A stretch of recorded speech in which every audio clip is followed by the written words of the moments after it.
আসসালামু আলাইকুম ওয়া রাহমাতুল্লাহি ওয়া বারাকাতুহু। আলহামদুলিল্লাহি রাব্বিল আলামিন ওয়াস সালাতু ওয়াস সালামু আলা আশরাফিল আমবিয়া ওয়াল মুরসালিন নবিয়িনা মুহাম্মাদিন ওয়া আলা আলিহি ওয়া আসহাবিহি আজমাইন ওয়া বা'দ। সম্মানিত দর্শকবৃন্দ, আমরা আপনাদের সামনে হাজির হয়েছি আজকে আবার। গতকাল আসার কথা ছিল, আমরা বিভিন্ন কারণে, পরিস্থিতির কারণে আমরা হাজির হতে পারিনি, সেজন্য দুঃখিত। ওয়াদা করে রক্ষা করতে পারিনি, কারণ আসলে টেকনিক্যাল প্রবলেম ছিল, সেজন্য আমরা শুরু করতে পারিনি। আজকে আলহামদুলিল্লাহ আপনাদের সাথে কিছু সময় কাটাবো। আল্লাহ তাআলার কাছে দোয়া করি আল্লাহ যেন এই দিনগুলোতে আমাদের আমল কবুল করেন বেশি করে, এবং এগুলিকে আমাদের জন্য নাজাতের ওসিলা বানান, এবং এখানে যা শিখছি সেগুলো সবই যেন আমাদের পক্ষে যায়, আমাদের পক্ষ থেকে বিপক্ষে যেন না যায়। আল্লাহর কাছে সে দোয়া যেন আমরা করি আলহামদুলিল্লাহ। তো আজকের প্রথম যে প্রশ্নটি আসছে তা হচ্ছে রমাদানের শেষ দশকের করণীয় বর্জনীয় কী। এটা একটা গুরুত্বপূর্ণ প্রশ্ন এই সময়ের জন্য, বিশেষ করে ওয়াজাল আশর, আমাদের পূর্ববর্তী আলেমরা সবসময় যখন এই 10 দিন আসতো তখন তাদের অবস্থা ভিন্ন হয়ে যেত। কারণ হচ্ছে রাসূলুল্লাহ সাল্লাল্লাহু আলাইহি সাল্লামের অবস্থার কারণে। রাসূলুল্লাহ সাল্লাল্লাহু আলাইহি সাল্লাম ইজা দাখাল আশরুল আওয়াখির, রাসূলুল্লাহ সাল্লাল্লাহু আলাইহি সাল্লাম যখন শেষ দশক ঢুকতো তিনি আইকাযা আহলাহু, পরিবারকে জাগাতেন, ওয়াশাদ্দা মি'যারাহু, নিজে কোমর বেঁধে নিতেন, চাদর কোমর বাঁধতেন, অর্থাৎ কোমর বেঁধে নিতেন, অর্থাৎ কোথাও যেতেন না। ওয়া আহিয়া লাইলা কুল্লাহু, সারা রাত জাগতেন। শেষ দশক পার হওয়ার অর্থই হচ্ছে আপনি কিন্তু রমজানের ভালো এবং মন্দ উভয়টা আপনি শিকার হচ্ছেন। যদি কিছু করে থাকেন, এখনও যদি কিছু করার সুযোগ আছে, এখনও সেটাকে কন্টিনিউ করে যাবেন। আর কিছু করেননি, এখনও সময় আছে, এখনও করার সময় রয়ে গেছে। এই জন্য শেষ দশক আসার অর্থই হচ্ছে আপনাকে যে কোনো মূল্যে, আমাকে যে কোনো মূল্যে এই কাজগুলি করে যেতে হবে, ওগুলি নিয়ে আমাদের চিন্তা করতে হবে। রমজানের এই শেষ দশকে বেশি দরকার যে পুরো রাতগুলোই, প্রত্যেক রাত, ওয়াযালিকা ফি কুল্লি লাইলা, হাদিসে যেটা আছে রাসূলুল্লাহ সাল্লাল্লাহু আলাইহি ওয়াসাল্লাম বলেছেন ওয়ালিল্লাহি ওয়াতাকা ওয়াযালিকা ফি কুল্লি লাইলা, আল্লাহ তাআলা প্রতি রাত্রিতেই কিছু মানুষকে ক্ষমা করে দেন। সুতরাং এই রাত্রিগুলো কোনোটাই যেন আপনার মিস না হয়। আপনি শুধু বেজর খুঁজবেন না, প্রত্যেকটি রাত্রিতেই আপনি দেখবেন আল্লাহ যেন আপনাকে ক্ষমা করে দেয়। এই জন্য ক্ষমা প্রার্থী হয়ে থাকতে হবে। তাহলে বেশি করে আমরা আল্লাহর কাছে ইস্তেগফার করব, যাতে করে আমাদের এই ঘাটটিকে আল্লাহ তাআলা জাহান্নামের আগুন থেকে মুক্ত করে দেন। জাহান্নামের আগুনে একবার গেলে আর কারো অপমানের শেষ নেই। ইমানদার হলে জাহান্নামে যাওয়ার অর্থ হচ্ছে সে পুড়ে অঙ্গার হয়ে যাওয়া, কষ্ট পাওয়া, তার জীবনের সব শেষ হয়ে যাওয়া। আর কাফের হলে তার শেষই নেই, তার তো কোনো আর জাহান্নাম থেকে মুক্তির কোনো উপায়ই নেই। তো জাহান্নামে ঢোকার যে গুনাহ, আল্লাহ তাআলা নিজেই বলছেন, আল্লাহ তাআলা দোয়া শিখিয়ে দিয়েছেন ইমানদারদের জন্য, বলে রব্বানা ইন্নাকা মান তুদখিলিন নার ফাকাদ আখযাইতাহু ওয়া মা লিয-যালিমিন মিন আনসার। আল্লাহ, আপনি যাদেরকে জাহান্নামে প্রবেশ করাবেন তারা তো অপমান করলেন।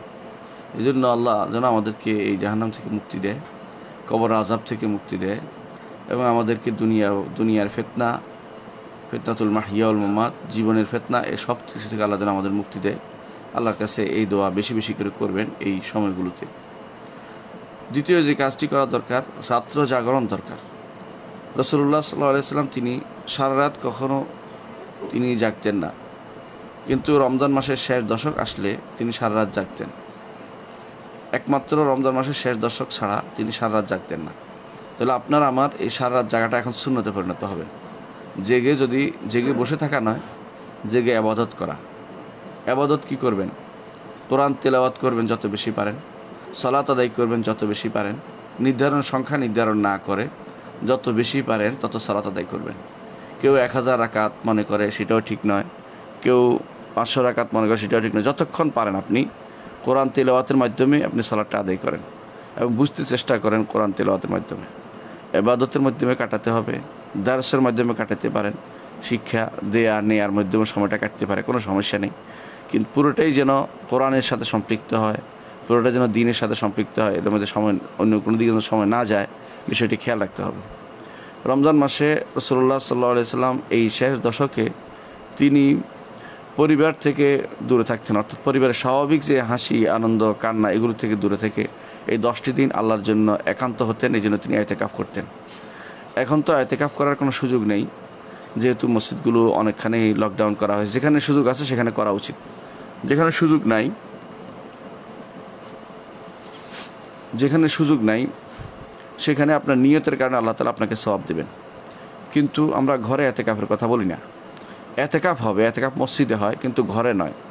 ঘরে আপনি দোয়া করব, একান্তভাবে বসে আল্লাহর কাছে দোয়া করবেন যে আমি যেতে পারছি না, আল্লাহ তাআলা সেটাই কবুল করবেন। ইতিকাফ হিসাবে নয়, সেটা হবে আপনার জন্য দোয়া হিসাবে, যে আল্লাহ তাআলা আল্লাহকে কতটুকু সময় দিচ্ছেন সেটা হিসাবে। সুন্নাত যে ইতিকাফ যেটা মসজিদে হয় সেটা দ্বারা কার্যকর হবে না। তাহলে আপনি বেশি বেশি করে এই সময় নির্ধারণ করে নেবেন যে বাইরে সময় কাটাবেন না, অন্য সব কিছু থেকে মুক্ত হয়ে একান্তভাবে দিনের বেলাও যতক্ষণ ঘুমানো দরকার ঘুমাবেন, উঠে সালাত আদায় করবেন জামাতের সাথে। এবং জামাতের সাথে সালাত আদায়ের ব্যাপারটা খুব গুরুত্বের সাথে নেবেন। অনেকে রাত্রি জাগরিত হয় কিন্তু দিনের বেলা জামাতের সাথে সালাত আদায় করে না, এটা কিন্তু দুর্ভাগ্য। রাত্রে নফল সালাতের জন্য জাগ্রত হয়ে যদি দিনের ফরজ সালাতে জামাত ছুটে যায়, তাহলে আপনার আমার মতো দুর্ভাগ্য আর কেউ নেই। ফরজ সালাত, একটি ফরজ সালাত সারা বছর সারা জীবন যদি নফল সালাত আদায় করেন, ফরজ সালাতের মতো হবে না। আমরা ফরজ সালাতকে বেশি গুরুত্ব দিতে হবে। ফরজ সালাতগুলো জামাতের সাথে পড়তে হবে। ফরজ সালাতগুলো তাকবীর উল্লার সাথে পড়ার চিন্তা ভাবনা করতে হবে। তাহলে কিন্তু আমরা এই রমজান মাসের এই শেষ দশকের কিছুটা হক আদায় করতে পারবো। শেষ দশকের এই হকের মধ্যে আরেকটি হচ্ছে আত্মীয় স্বজনের খোঁজ নেওয়া। আত্মীয় স্বজনের খোঁজ নেবেন কেন? কারো কষ্ট আছে, কেউ ব্যথায় আছে, কেউ অসুস্থ আছে, কেউ অভাবগ্রস্ত আছে, এগুলো সবই কিন্তু আপনার আমার দেখা উচিত। কেন? রাসূলুল্লাহ সাল্লাল্লাহু আলাইহি ওয়াসাল্লাম রমজান মাসে তিনি প্রচুর দান করতেন। তো রমজান মাসের এই শেষ দশক যখন জিবরিল আসতেন শেষের দিকে, তখন রাসূলুল্লাহ সাল্লাল্লাহু আলাইহি ওয়াসাল্লাম অনেক বেশি দান করতেন। তো আপনার এই শেষ দশকে দানের হস্ত আরও বেশি প্রসারিত হোক। যাদেরকে দিয়েছেন প্রয়োজনে আবার দিবেন। তা আপনার চোখের সামনে যাকে ভরে তাকেই দিবেন। রাসূলুল্লাহ সাল্লাল্লাহু আলাইহি ওয়াসাল্লাম এই কাজটি করতেন। এই জন্য বেশি বেশি করে দানের হস্ত প্রসারিত করতে হবে। তাহলে আমরা বলেছি ইস্তেগফার করতে হবে, সালাত আদায় করতে হবে, কোরআন তিলাওয়াত করতে হবে, অর্থ বুঝে পড়তে হবে, দাওয়াতের কাজে বেগবান হতে হবে এবং ইতিকাফ করতে হবে এবং বেশি বেশি করে দান ও সাদাকা করতে হবে। এই শেষ দশকের আর একটি কাজ হচ্ছে বেশি বেশি করে দোয়া করা। এই দোয়াটা হচ্ছে যে রাসূলুল্লাহ সাল্লাল্লাহু আলাইহি ওয়াসাল্লাম শিখিয়ে দিয়েছেন আয়েশা রাদিয়াল্লাহু আনহাকে, প্রিয়তম স্ত্রীকে কীভাবে স্ত্রীদেরকে তিনি হ্যান্ডেল করেছেন সেভাবে কিন্তু আপনার আমার উচিত আমাদের স্ত্রীদেরকেও দিনের প্রতি আগ্রহী করে তোলা এবং তাদেরকেও দিনের মধ্যে নিবদ্ধ করা। রাসূলুল্লাহ সাল্লাল্লাহু আলাইহি ওয়াসাল্লাম তিনি তার স্ত্রী আয়েশা রাদিয়াল্লাহু আনহাকে বলেছেন, যখন তিনি বললেন যে ইয়া রাসূলুল্লাহ আমি যদি কোনো লাইলাতুল কদর পাই কী বলবো, তখন শিখিয়ে দিয়েছেন তিনি যেন আল্লাহুম্মা ইন্নাকা আফুউন তুহিব্বুল আফওয়া ফা'ফু আন্নী। এখানে কিন্তু কারিমুন শব্দটা নাই। অনেকে দেখা যায় কারিমুন বাড়ান, কারিমুন অন্য দোয়াতে আছে কিন্তু অন্যখানে আছে, কিন্তু এখানে নেই। এই জন্য বেশি বেশি করে এই দোয়াটি করবেন। আল্লাহুম্মা ইন্নাকা আফুউন তুহিব্বুল আফওয়া ফা'ফু আন্নী, আল্লাহুম্মা ইন্নাকা আফুউন তুহিব্বুল আফওয়া ফা'ফু আন্নী।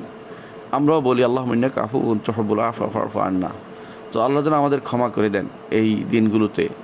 আল্লাহর ক্ষমা যে ব্যক্তি পেয়ে গেছে তারা কিছু নেই, কিন্তু আলহামদুলিল্লাহ তার সব পেয়ে গেছে সে।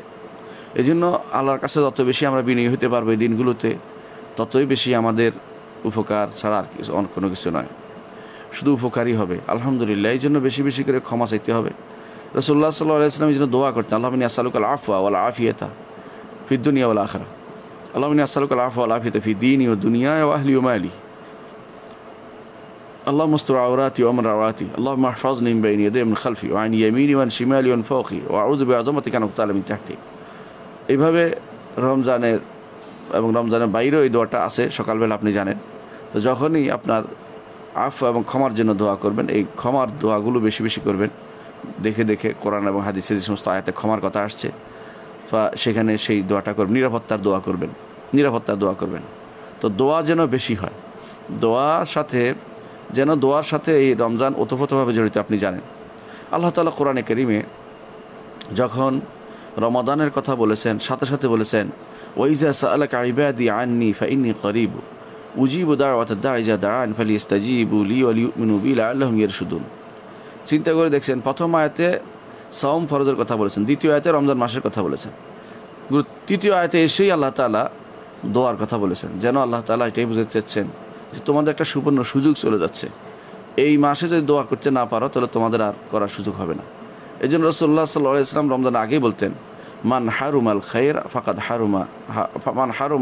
হারুমাল খায়রা কুল্লু।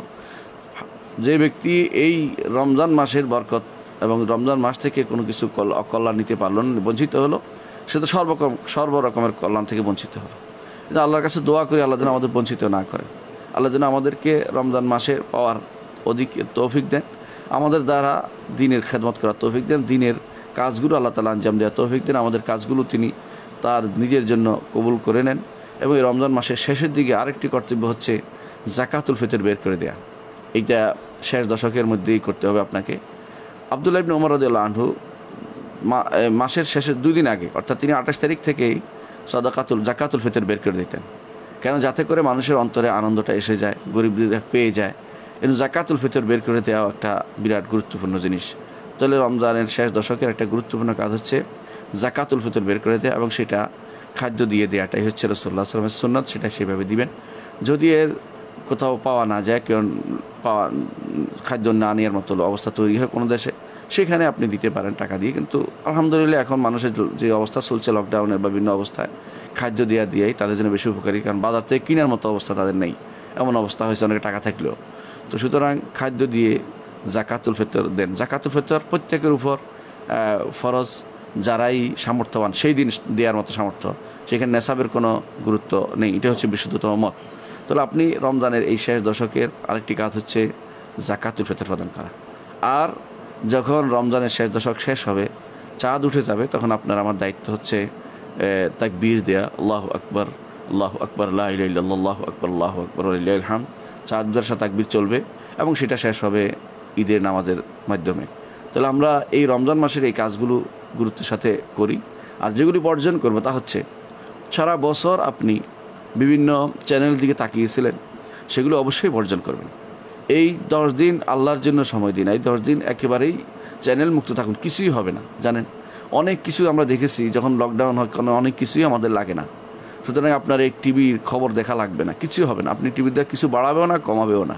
খবর দেখার অজুহাতে আপনি যা দেখছেন তা কাগজা ইসাইল, এগুলি ময়লা এবং পৃথিবীর সবচেয়ে খড়কুটো আপনার কানের ভিতরে ঢুকিয়ে দিচ্ছে। এগুলি দাজ্জালের ফিতনা ছাড়া আর কিছুই নয়। আপনার কানের ভিতরে, আপনার গায়ের ভিতরে, আপনার চোখের সামনে ঢুকিয়ে দিচ্ছে এগুলো। এবং এগুলি আপনার সারাক্ষণ মগজে ঢুকে আছে। আপনি আল্লাহর সাথে সম্পৃক্ত হতে পারবেন না, আল্লাহর ইবাদতে আপনি নিজেকে নিবৃত্ত করতে পারবেন না। মাথার ভিতরে সেগুলি গিজ করবে। আপনি সম্পূর্ণরূপে এই সুযোগে আপনি এই বড় বাক্সটি বন্ধ করে দিন এবং জীবনের তরে বন্ধ করে দিন, কোনো প্রয়োজন নেই। এবং এগুলি দ্বারা যে উপকার হতো আমরা আগে বলতাম, সেগুলি এখন উপকার সে সুযোগও রাখা হয়নি। এগুলোর মাধ্যমে এখন শিখাচ্ছে কি? এগুলোর মধ্যে শিখাচ্ছে আপনাকে নারী পুরুষ সমতা, যেটা শরিয়া বিরোধী কথা। নারী পুরুষ সব জায়গায় সমতা করা হয়নি, শরীয়তে নারী পুরুষ ইনসাফপূর্ণ হুকুম দেওয়া হয়েছে। এগুলোর মধ্যে শিখাচ্ছে সমকামিতা, এগুলোর মধ্যে শিখাচ্ছে ছেলে বিয়ে, নারীতে বিয়ে, এগুলোর মধ্যে শিখাচ্ছে নারীদের ঘর থেকে বের করে দেয়া, এগুলোর মধ্যে শেখাচ্ছে নারীদেরকে বেবিচারে লিপ্ত করা, এগুলোর মধ্যে শিখাচ্ছে আরেকজনের বউকে এভাবে পটাইতে পারবে সেটা শিক্ষা দিচ্ছে। এর বাইরে কিছু শিক্ষা দেওয়া হচ্ছে না। এগুলির মধ্যে অশ্লীলতা, যাবতীয় অশ্লীলতা শিক্ষা দিচ্ছে, নারীদেরকে ঘর থেকে বের করা এবং আমাদের পরিবার ধ্বংস করার যে যন্ত্র এগুলোর মধ্যে আবিষ্কার হচ্ছে। এই জন্য এগুলো যার ঘরে একবার থাকবে সে খারাপ পথে যাবে, কোনো সন্দেহ নেই। সে যে তাকিয়ে আছে এই পুরুষটার দিকে, যে নারী, সে তো জিনা করতেছে। আর যেই পুরুষ এই মহিলার দিকে তাকিয়ে আছে সেও জিনা করতেছে। তার চোখে মুখে তার সৌন্দর্য সারাক্ষণ মাথার ভিতরে ঘুরতেছে। এ সবই হচ্ছে হারাম কাজ। এই জন্য এগুলিতে একবার চিরস্থায়ী বা বন্ধ করে দিন। তওবার রাস্তা উন্মুক্ত করুন, যাতে করে আপনার তওবা কবুল হয়। সেই জন্য আমার উচিত এই কাজটি বন্ধ করে দেয়া। আর যেগুলি রমজানের মূল বৈশিষ্ট্য, মাল্লাম ইয়াদা কাউলা জুর আল আমালা বিহি ওয়ালাইসা লিল্লাহি হাজাতুন ইয়াদা তাআমাহু ওয়া শারাবাহু, সেটা থেকেও আমরা বিরত থাকি, যে মিথ্যা কথা, মিথ্যা কাজ বিরত থাকি এবং নিজেকে কয়দিন সম্পূর্ণরূপে এমনভাবে রাখবো যে আমি কারো প্রতি বিদ্বেষপূর্ণ হব না, এবং শিরিক করব না, সুন্নাহ বিরোধী কাজে চলবো না, বেদাত করব না, এমন কিছু এগুলি থেকে নিজেকে সম্পূর্ণরূপে মুক্ত রেখে, শিরিক বেদাত এবং বিদ্বেষ থেকে মুক্ত রেখে নিজেকে আল্লাহ তাআলার রহমতের অধিকারী করতে পারি, আল্লাহ তাআলার মাগফিরাতের অধিকারী করতে পারি এবং জাহান্নাম থেকে নিজেকে মুক্ত করার জন্য তৈরি করতে পারি। আল্লাহ আমাদেরকে এই কাজগুলি করার তৌফিক দান করুন, আমিন। রমজানের শেষ দশক কিভাবে কাটালে সবে কদর পাব? রমজানের শেষ দশক কাটাতে হলে আপনাদেরকে আমাদেরকে রাসূলুল্লাহ সাল্লাল্লাহু আলাইহি ওয়াসাল্লাম পদ্ধতি অনুসরণ করতে হবে। শেষ দশক আসলে তিনি একান্ত হয়ে যেতেন আল্লাহর জন্য। এমনিতেই তিনি একান্ত সবসময় ছিলেন আল্লাহর জন্য, আরও একান্ত যেন একান্ত নিতান্ত আল্লাহর জন্য হয়ে গেলে সেটা পাওয়া যাবে। যদি আমরা পুরো সময়টা চিন্তায় থাকি যে ইবাদতের, এতেই ইনশাআল্লাহ আমি পেয়ে যাবো। বিশেষ করে প্রত্যেকটি রাত, শুধু 27-এর রাত নয়, প্রত্যেকটি রাত 21, 22, 23, 24, 30 পর্যন্ত। অনেকে দেখা যায় 27-এর পরে আর কোরআনও পড়ে না, 27-এ কোরআন খতম হয়ে গেছে আর কোনো মনে করে না, এটা কিন্তু ঠিক নয়। 27-এর আবার শুরু করবেন, সমস্যা কী? পরের সূরা বাকারা আলেম নাম থেকে যতটুকু পারেন পড়বেন। কোরআনকে পরিপূর্ণভাবে খতম করে আরেকবার খতম করে ফেলতে হবে এটা জরুরি না। আলহামদুলিল্লাহ একটা খতম করেছেন আপনি, আলহামদুলিল্লাহ, এটাও একটা নেয়ামত। আর পরে করতে পারছেন না, যতটুকুই নেয়ামত। খতমের আলাদা কোনো স্পেশাল কোনো সওয়াব কোরআন হাদিসে বর্ণিত হয়নি। হ্যাঁ, খতমের পরে দোয়া কবুল হয়, হাদিস বিভিন্ন সাহাবায়ে কেরামের বিভিন্ন আসার থেকে এসেছে, সেই জন্য সেটা আপনি করবেন।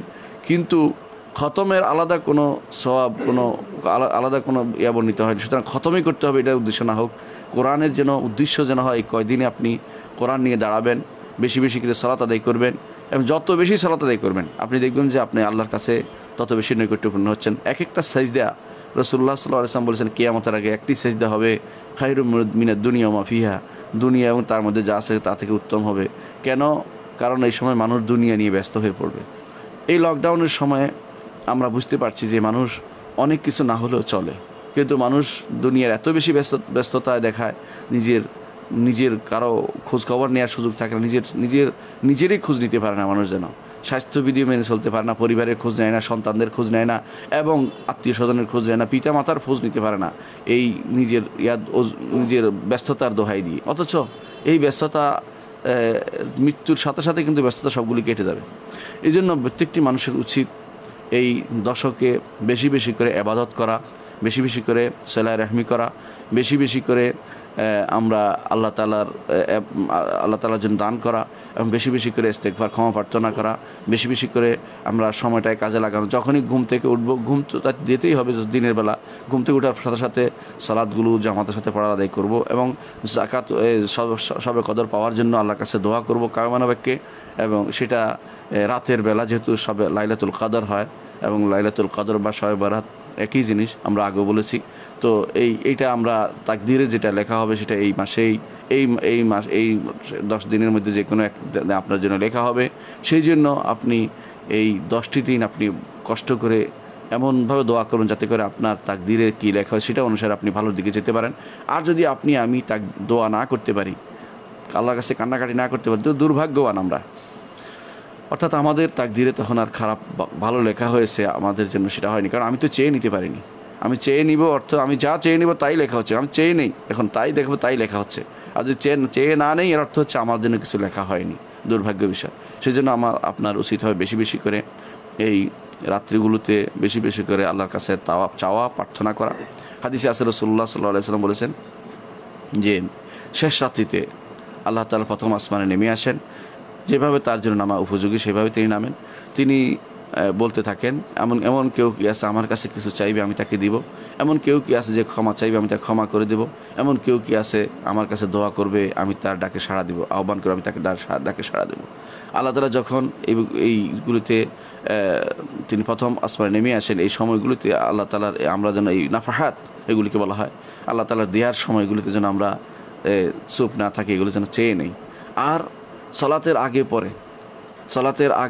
পরে এগুলিতে যেন আল্লাহর কাছে আমরা কায়মানবাক্যে প্রার্থনা করি। সালাতের আগে আজান এবং কামতের মাঝখানে দোয়া কবুল হাদিসে আসছে, এগুলো গুরুত্ব দেই।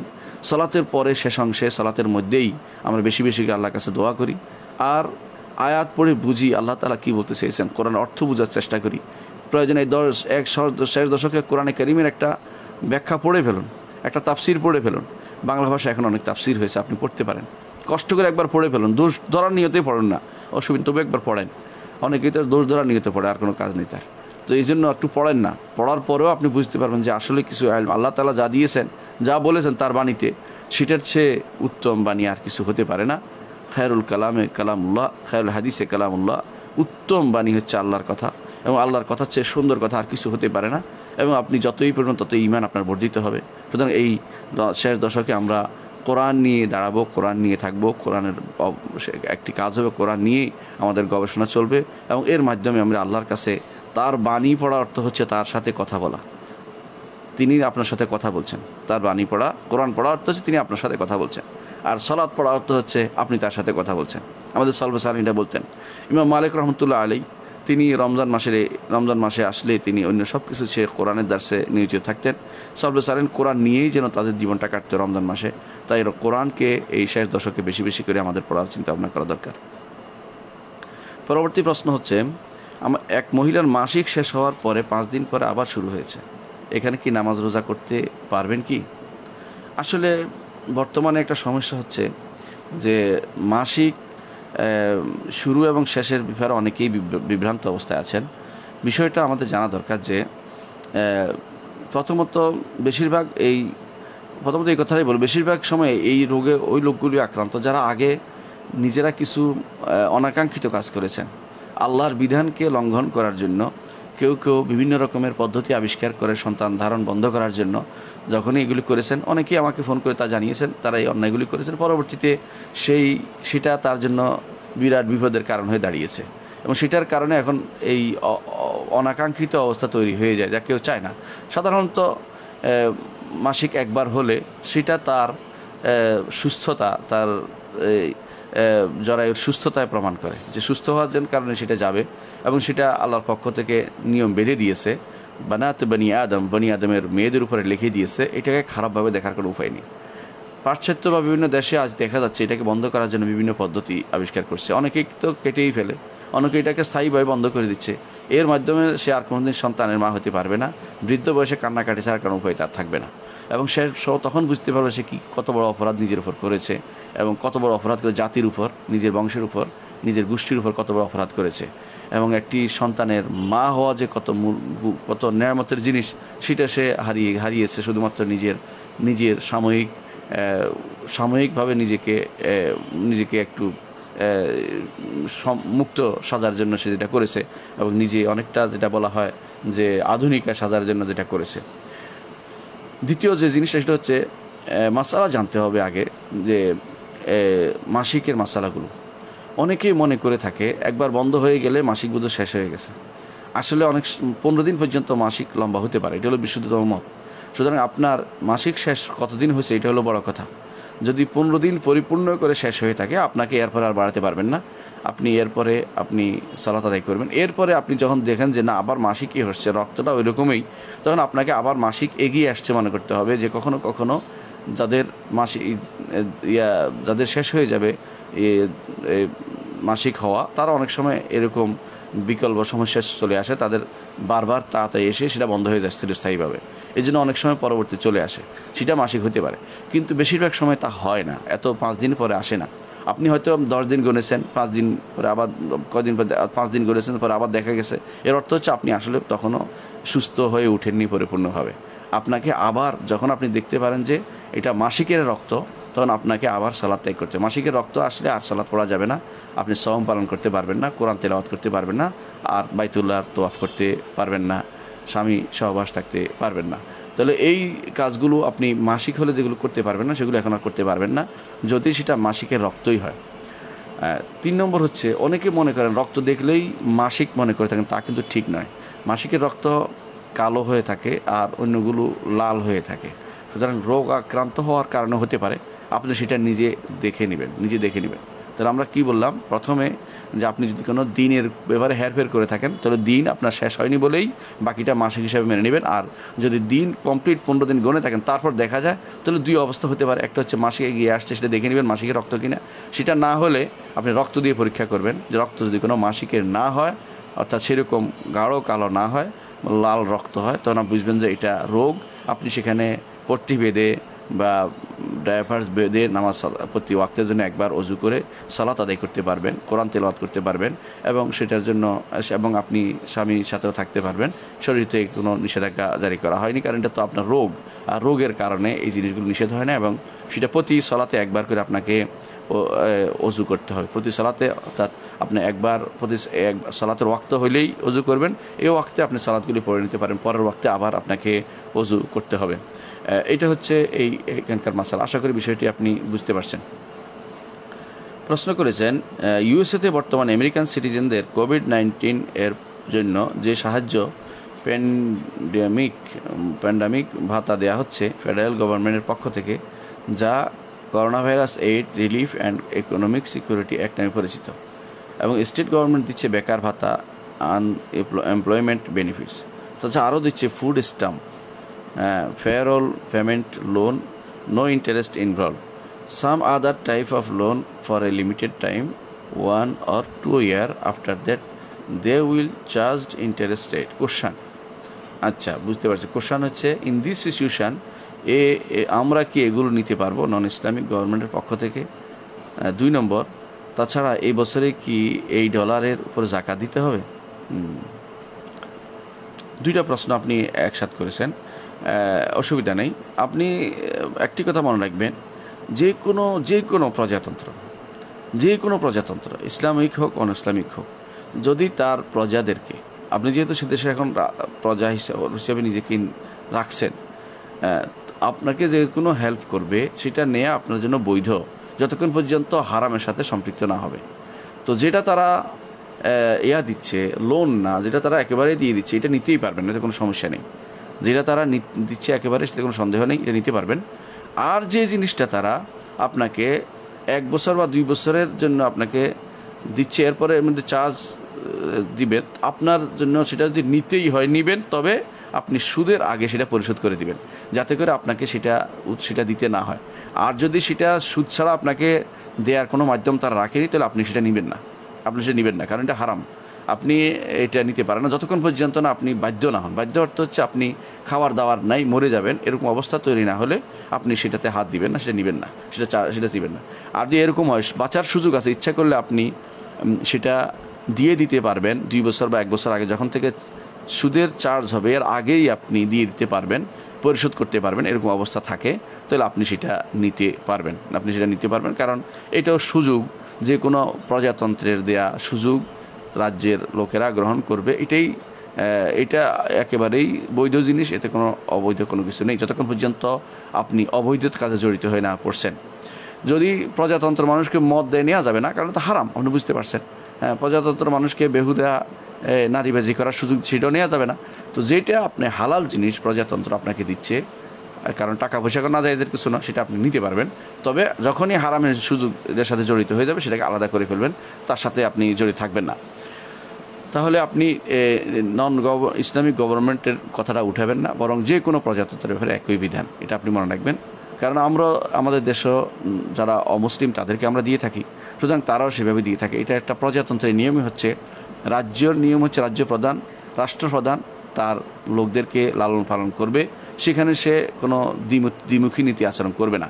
আপনি আশ্চর্য হবেন, ওমর রাদিয়াল্লাহু আনহু একদিন দেখলেন এক ইহুদি ভিক্ষা করছে। ওমর তাকে বললেন যে, এই তুমি ভিক্ষা করছো কেন? বলে, আমার তো কেউ নেই দেখার মতো। তখন তিনি ঘোষণা দিয়ে দিলেন যে, দেখো, এই লোকটিকে আমরা জিজিয়া নিয়েছি তার যৌবন বয়সে, আর এখন বৃদ্ধ বয়সে ভিক্ষা করবে, তা হতে পারে না, তার জন্য একটি ভাতার ব্যবস্থা করো। এ হচ্ছে ওমর রাদিয়াল্লাহু আনহুর ইনসাফ, আদল, যে ভিক্ষা করবে কেন? আমাদের এই সমাজের এই অবস্থা তৈরি হবে কেন? মুসলিম দেখে মুসলিমদেরকে আমরা শুধু দেখবো, মুসলিমকে একেবারেই বাদ দিব তা নয়। রাসূলুল্লাহ সাল্লাল্লাহু আলাইহি ওয়াসাল্লাম বলেছেন, তাসাদ্দাকু আলা আহলিল আদিয়ান, দিন যারা মানে, নাস্তিক নয়, দিন যারা মানে তাদের প্রতি তুমি সদকা করো। এর অর্থ হচ্ছে এদের প্রতি সদকা করার প্রতি রাসূলুল্লাহ উৎসাহ দিয়েছেন, এদেরকে দেওয়া হবে। সদকা করার মধ্যে শুধুমাত্র দিন দেওয়ার হবে তা নয়, হ্যাঁ দিনদারকে দিলে আপনার সব বেশি হবে, সেটা আলাদা, কিন্তু এদেরকে বাদ দেওয়া নয়।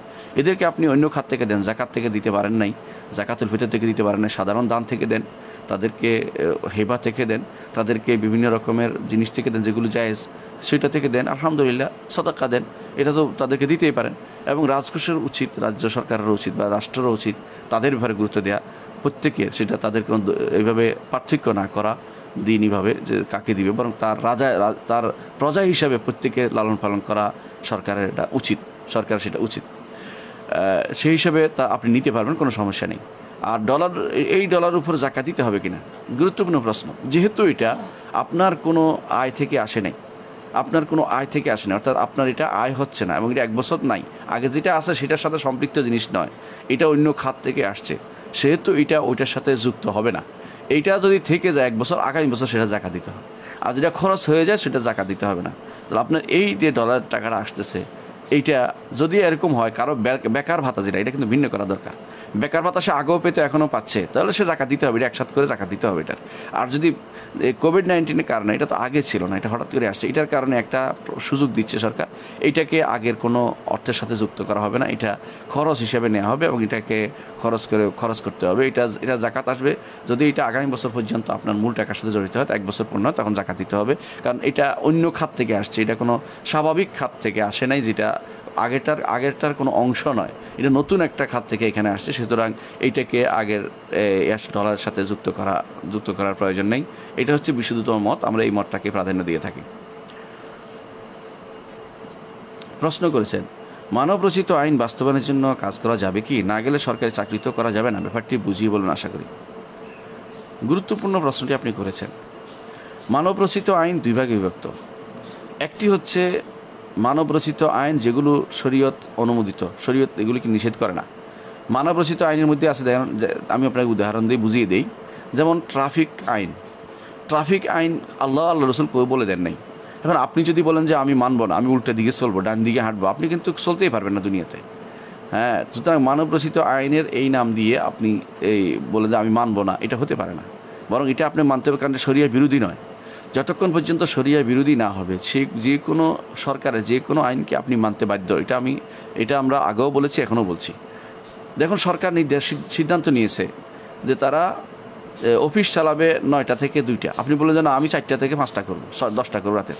আপনার কথা মতো চলবে না। আপনি এই দেশে বাস করেন, সরকারের বিধান আপনাকে মেনে চলতে হবে, এখানে কোনো দোষের কিছু নেই। তাহলে মানব রচিত আইনের একটি সাইড আছে, যেই সাইডগুলো ইসলাম বিরোধী নয়, সেখানে আপনি সম্পূর্ণরূপে রাষ্ট্রের নীতি মেনে চলবেন এবং রাষ্ট্রের কথা মানবেন এবং সেটা অনুসারে চাকরিও করে যেতে পারবেন, কোনো সমস্যা নেই। মানব রচিত আইনের আরেকটি দিক হচ্ছে যেগুলি সরাসরি ইসলাম বিরোধী। মানব রচিত আইনের সরাসরি ইসলাম বিরোধী, যেমন ইসলামের দণ্ডবিধি আইন। সেখানে যারা চাকরি করেন তারা আল্লাহকে ভয় করা উচিত। দণ্ডবিধি আইন যারা নিজেরা বানিয়ে আইন দিয়ে, বা ব্রিটিশের আইন দিয়ে, বা ফ্রান্সের আইন দিয়ে, বা আমেরিকান আইন দিয়ে আল্লাহর বিধানকে পরিবর্তন করে দিচ্ছেন, তারা কাফের হয়ে যাচ্ছেন ধীরে ধীরে। তারা সঙ্গে সঙ্গে যদি কোনো মন থেকে মেনে নিয়ে সেটা দিয়ে থাকেন, মন থেকে মেনে নিয়ে যে এটা ভালো বা এটা উত্তম বা বর্তমানে এর চেয়ে ভালো কিছু চলবে না, বা এটা এবং আল্লাহর আইন সমান, অথবা আল্লাহর সম্পূর্ণ নিজেকে ধারাটাই পরিবর্তন করে দিয়ে চালিয়ে দিচ্ছেন, তাহলে প্রত্যেকেই শিরকে লিপ্ত আছেন এবং কুফরিতে লিপ্ত আছেন। এটা আমার কথা না, এটা কোরআনের বাণী। আল্লাহ তাআলা বলেছেন, ওয়া মান লাম ইয়াহকুম বিমা আনজালাল্লাহু ফাউলাইকা হুমুল কাফিরুন। যারা আল্লাহর বিধান অনুযায়ী বিচার করে না, তারা কাফের। আল্লাহ কিন্তু হাকিম, তিনি যে বিধান দিয়েছেন সেই বিধানকে আমাদের মেনে চলতে বলেছেন। আর যেটা দেননি সেটা আল্লাহ তাআলা বলেছেন, বিমা আরাক আল্লাহ, আপনাকে আল্লাহ যা দেখিয়েছেন তার রায় হিসাবে, মত হিসাবে কাজী সাহেব বিচারক তার সুচিন্তিত মতামত দিয়ে যে বিচার করবেন, তাতে কোনো সমস্যা নেই, যদি শরিয়া বিরোধী না হয়। শরিয়া বিরোধী না হলে আপনি যে কোনো জিনিসের অবস্থা দেখতে পারেন, সেটাতে আপনি জেল দিতে পারেন তাকে, যে অবস্থা খুব ভালো ঠেকাচ্ছে না, একে শাস্তি দিতে হবে, সেই অনুসারে আপনি তাকে কিছুদিন জেলে রাখতে পারেন, কিছুদিন তাকে অন্তরীণ রাখতে পারেন। শরীয়তে যেটা অনুমোদিত, এটা কোনো সমস্যা নেই। আও ইউনফা মিনাল আরদ, আল্লাহ তাআলা এটাকে অনুমোদনও করেছেন। তো এটা দেখবেন কি করে, যিনি বিচারক তিনি তার সুচিন্তিত মতামত দিয়ে দেখবেন। এটা আল্লাহ তাআলা তার নবীকে দেখতে বলেছেন, সাহাবায়ে কেরাম সেটা করেছেন এবং সেটা খোলাফায়ে রাশেদাও করেছেন, প্রত্যেকেই সেটা করেছেন। তার সুচিন্তিত মতামত দিয়ে বিচার করাটা শরীয়ত অনুমোদিত। কিন্তু শরিয়া বিরোধী জায়গাতে মত চলবে না। শরিয়ার আইন আছে, শরিয়ার বিধান আছে, সেখানে আপনার মত চলবে না। উদাহরণ হিসেবে একটা উদাহরণ দেই, যেটা বুঝতে পারবেন। আল্লাহ তাআলা ছেলেদের বর্তমানে ছেলেরা উপস্থিত আছে, জীবিত আছে, এমন সময়ে নাতিকে দাদা থেকে ওয়ারিশ করেন নাই। আপনি বেশি দরদি হয়েছেন। আইয়ুব খানের মতো যারা এই আল্লাহ বিরোধী শক্তি, এরা তাগুত যারা, তারা আল্লাহর বিধানকে পরিবর্তন করে নাতিকেও ওয়ারিশ বানিয়েছে। এরা যে ব্যক্তি এই বিধান দিবে, বর্তমানে সেও ঈমান হারা হয়ে যাবে সঙ্গে সঙ্গে। সে সারা রাত ইবাদত করেও লাভ হবে না, সে এই তওবা না করলে তার ঈমান আর ফিরে আসবে না। হ্যাঁ, সে তওবা অর্থ হচ্ছে এরকম বিচার আর করতে পারবে না, বিচারে বাধা দিতে হবে। তওবার অর্থ এটাই, এরকম বিচার করার জন্য সে বিপক্ষে দাঁড়াতে হবে তাকে। এটা এবং কেউ যদি মেনে নেয় কোনো রাষ্ট্র সরকার, সে তারও বা এটা চালানোর জন্য সাহায্য সহযোগিতা করে, তারও ঈমান থাকবে না, কারণ আল্লাহর বিরোধী বিধান সে সহযোগিতা করছে। তো এই জন্য এই জাতীয় বিধান যে বিচার করছে তারও ঈমান চলে যাবে, আর যারা নিচ্ছে, যারা মেনে নিচ্ছে মানুষ হিসেবে, তারও ঈমান চলে যাবে। ধরেন আপনি নাতি, আপনি কোর্টে গিয়ে আপনার চাচাদের সাথে সমান অধিকার পাওয়ার জন্য কেস করে নিয়ে আসেন, অথবা আপনি আপনার মামাদের সাথে সমান অধিকার নেওয়ার জন্য আপনি কেস করলেন, খালাদের সাথে সমান অধিকার নেওয়ার জন্য আপনি কেস করলেন, আপনি আল্লাহর বিরুদ্ধে চলে গেছেন। এর অর্থ হচ্ছে আপনি শিরিক এবং কুফরিতে লিপ্ত হয়েছেন। আপনি যদি এটা মেনে নেন, আপনি সঙ্গে সঙ্গে ঈমান হারা হয়ে যাবেন। আপনার সারা জীবনের সালাত শেষ, সারা জীবনের আপনার সওম শেষ, আপনার যাকাত শেষ, সব কিছু হজ শেষ, আপনার কোনো কাজে আসবে না এগুলো। তাহলে বোঝা গেল যে আপনি ঈমান হারা হয়ে যাবেন যদি কেউ এই জাতীয় আইন মেনে নেয়। ঠিক অনুরূপভাবে আরেকটি জিনিস আছে, তৃতীয় জিনিস, সেটা হচ্ছে মৌলিকভাবে যদি কোনো আপনার চাকরিতে, মৌলিকভাবে যেটা আপনি চাকরি করেন সেই চাকরিটা শরিয়া বিরোধী নয়। ধরেন আপনি পড়ান, আপনি কোনো ইউনিভার্সিটিতে পড়ান অথবা কোনো কলেজে পড়ান, পড়ানোটা শরিয়া বিরোধী নয়, পড়ানোটা শরিয়া বিরোধী নয়, অর্থাৎ যেটা পড়াচ্ছেন এটা শরিয়া বিরোধী নয়। যেটা পড়াচ্ছেন যেটা শরিয়া বিরোধী হয়, তাহলে সেটা পড়ানোটাও কিন্তু হারাম হবে। আপনি কিন্তু ইচ্ছা করে আল্লাহর বিরুদ্ধে নেমেছেন। যদি আপনি পড়ান মানুষ বানর ছিল, বানরের লেজ থেকে এটাকে আপনি সাব্যস্ত করার জন্য পড়ান, তাহলে তো আপনি ঈমান হারা হয়ে গেছেন। মানুষ বানর ছিল না কোনো দিনেই, এটাকে বিশ্বাস করলে ঈমান হারা হয়ে যাবে। আপনি যদি এটা খণ্ডানোর জন্য বা যে সমস্ত মতামত আসছে সেটা পড়াই দেন, খণ্ডানোর কাজ করেন, তাহলে আপনার ঈমান থাকবে। তাহলে এইটা একটা কারণ যে আপনি যদি কোনো আপনার মূল কাজটি যদি হালাল হয়, আপনি সেই প্রজাতন্ত্রে চাকরি করতে পারবেন। যেমন আপনি অনেকে আমাকে প্রশ্ন করে থাকেন যে সেনাবাহিনীতে চাকরি করা যাবে কিনা। অবশ্যই করা যাবে, পুলিশ চাকরি করা যাবে না, করা যাবে, কিন্তু অন্যায়গুলিতে অংশগ্রহণ করা যাবে না।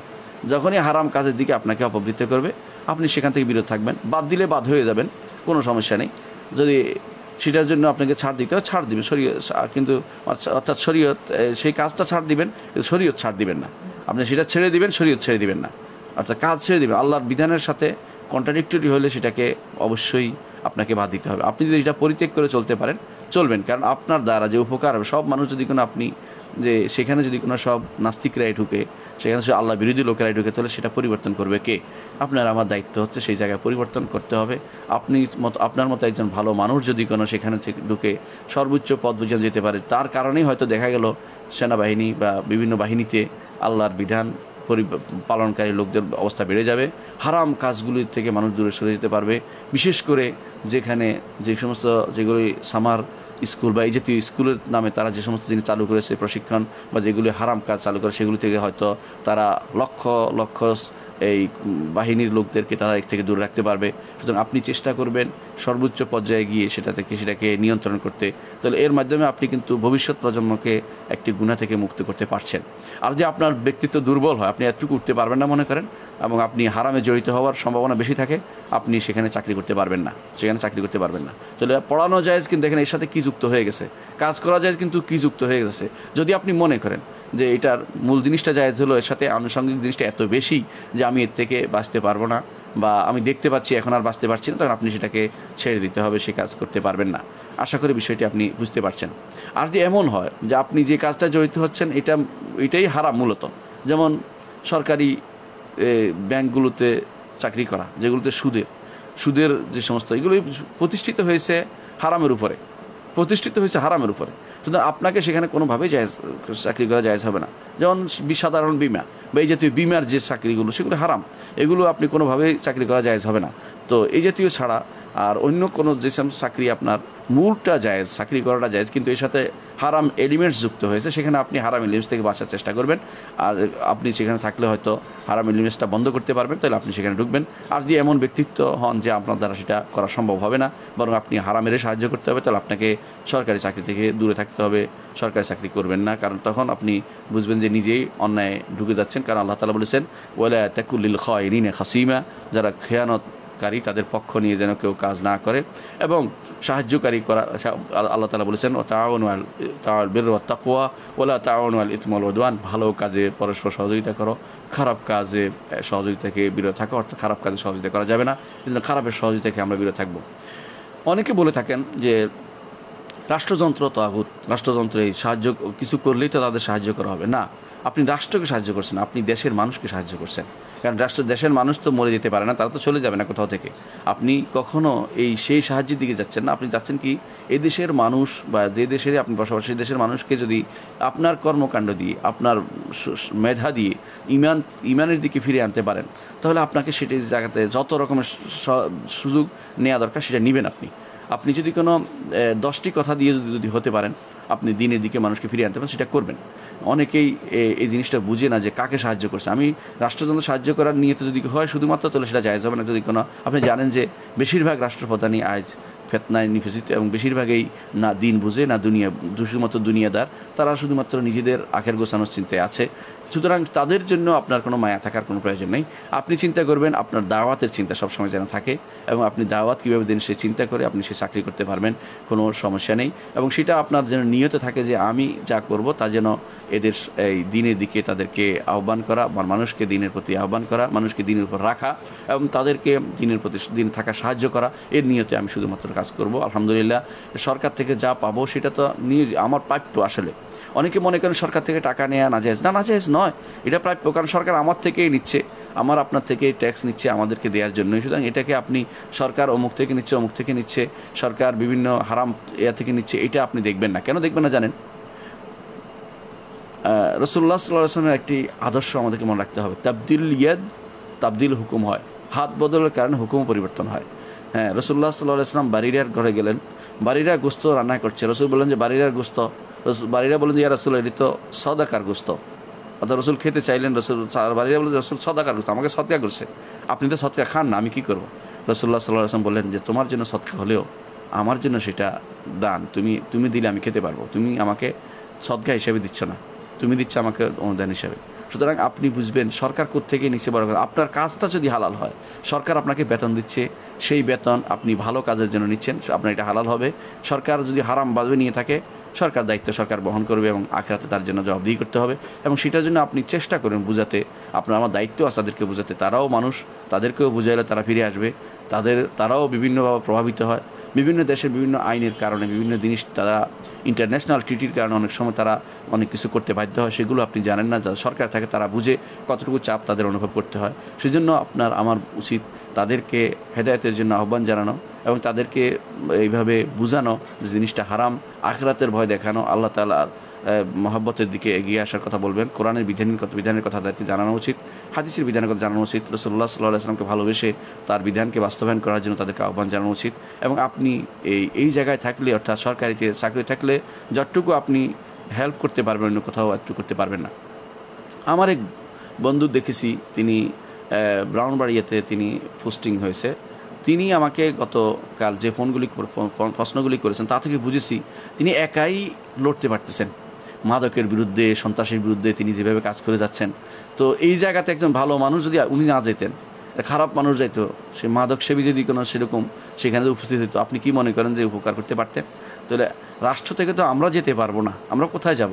আমরা যতটুকু পারি, ইন উরিদু ইল্লাল ইসলাহ মাস্তাতা'তু, নবী যেভাবে বলেছেন যতটুকু পারি আমরা ইসলাহ করি, মানে মানুষকে ভুল পথ থেকে বের করে সঠিক পথে আনার চেষ্টা করি। সুতরাং আমরা আমাদের বেস্ট যতটুকু আমরা দিতে পারি অতটুকু দেওয়ার চিন্তা ভাবনা, যতটুকু পারি দেওয়ার চিন্তা ভাবনা করবো, যেখানে আছে সেখান থেকে। এটাই আমাদের শেখ বিন বাজ রাহমাহুল্লাহ বলতেন যে এই যুগটি মারামারি হানাহানির যুগ নয়, এই যুগটি বাড়াবাড়ির যুগ নয়, এই যুগটি হচ্ছে দাওয়াতের যুগ। নরম সরে এবং নরমভাবে বুঝিয়ে তাদেরকে বদ্দিনী থেকে ফিরে এনে দিনের দিকে নিয়ে আসা, এটা হচ্ছে এই যুগ। এখানে আপনি আগের মতো সে পরিবেশ পাবেন না, ফিতনার যুগ চলে এসেছে, এতে কোনো সন্দেহ নেই। আগের মতো সে পরিবেশ পাবেন না যে আপনার সহযোগী হবে হাজার মানুষ, এরকম নাই, বরং আপনার বিপক্ষে দাঁড়াবে সবাই, বিপদে পড়লে আপনাকেই তিরস্কার করবে। এই জন্য আপনার দাঁড়ানো উচিত নরমভাবে, যতটুকু যেখানে আছে অতটুকু আপনার দায়িত্ব অনুসারে আপনি পালন করুন এবং সরকারি চাকরি করুন। আমি পরামর্শ দেব যেখানে শরীয়ত অনুমোদন করেছে সেখানে। আশা করি বিষয়টি বুঝতে পারছেন। প্রশ্ন করেছেন শেখ নোমান আলী খান কেমন, যদি ওনার সমস্যাটি নির্দিষ্টভাবে বলতেন তাহলে ভালো হয়। দেখুন, প্রথমত নোমান আলী খান, আমরা সাধারণত নাম ধরে বলা অভ্যস্ত না, তবে বলতেছি নোমান আলী খান একজন মোটিভেশনাল স্পিকার, এতে কোনো সন্দেহ নেই। তার বক্তব্য শুনে পাশ্চাত্য বা বিভিন্ন দেশের মানুষ বিভিন্নভাবে পরিবর্তিত হচ্ছে, অনেকে সেটা বলে থাকেন। কিন্তু দুর্ভাগ্য হচ্ছে একটাই, যে সমস্ত বক্তার কোনো বিকল্প আমরা পাশ্চাত্যে দেখতে পাই না। এই বিকল্পগুলো ভালো করে তাদেরও আবার বিভিন্ন সমস্যা আমরা দেখতে পাই। তো যিনি যেহেতু ইংরেজি বক্তা, তো ইংরেজি যারা জানে বা তারা ইংরেজি ভাষা বুঝে, তাদের জন্য এদের উপর নির্ভর করছে, আর কিছু পাচ্ছে না, তখন তাদের হয়তো একটা ওজোর থাকতে পারে। আপনি আমি যারা ভিন্ন ভাষার লোক পাচ্ছি, আমাদের কাছে ডক্টর মঞ্জুরুল ইলাহির মতো লোক আছেন যিনি স্পষ্টভাবে সব কিছু বুঝে দিতে পারেন, নোমান আলী খানের চেয়ে ভালো ইংরেজি বলতে পারবেন ইনশাআল্লাহ। এরকম ব্যক্তি আমাদের মধ্যে আছেন, তার স্পিচ আছে, আপনি দেখতে পান। আমাদের মধ্যে মাশায়েখদের অনুবাদ করা গ্রন্থ আছে আলহামদুলিল্লাহ। আমাদের মধ্যে এরকম মানুষগুলো যারা আছে তাদের থেকে আপনি বক্তৃতা নিতে পারেন। আপনি কেন ওনার বক্তৃতা নেবেন?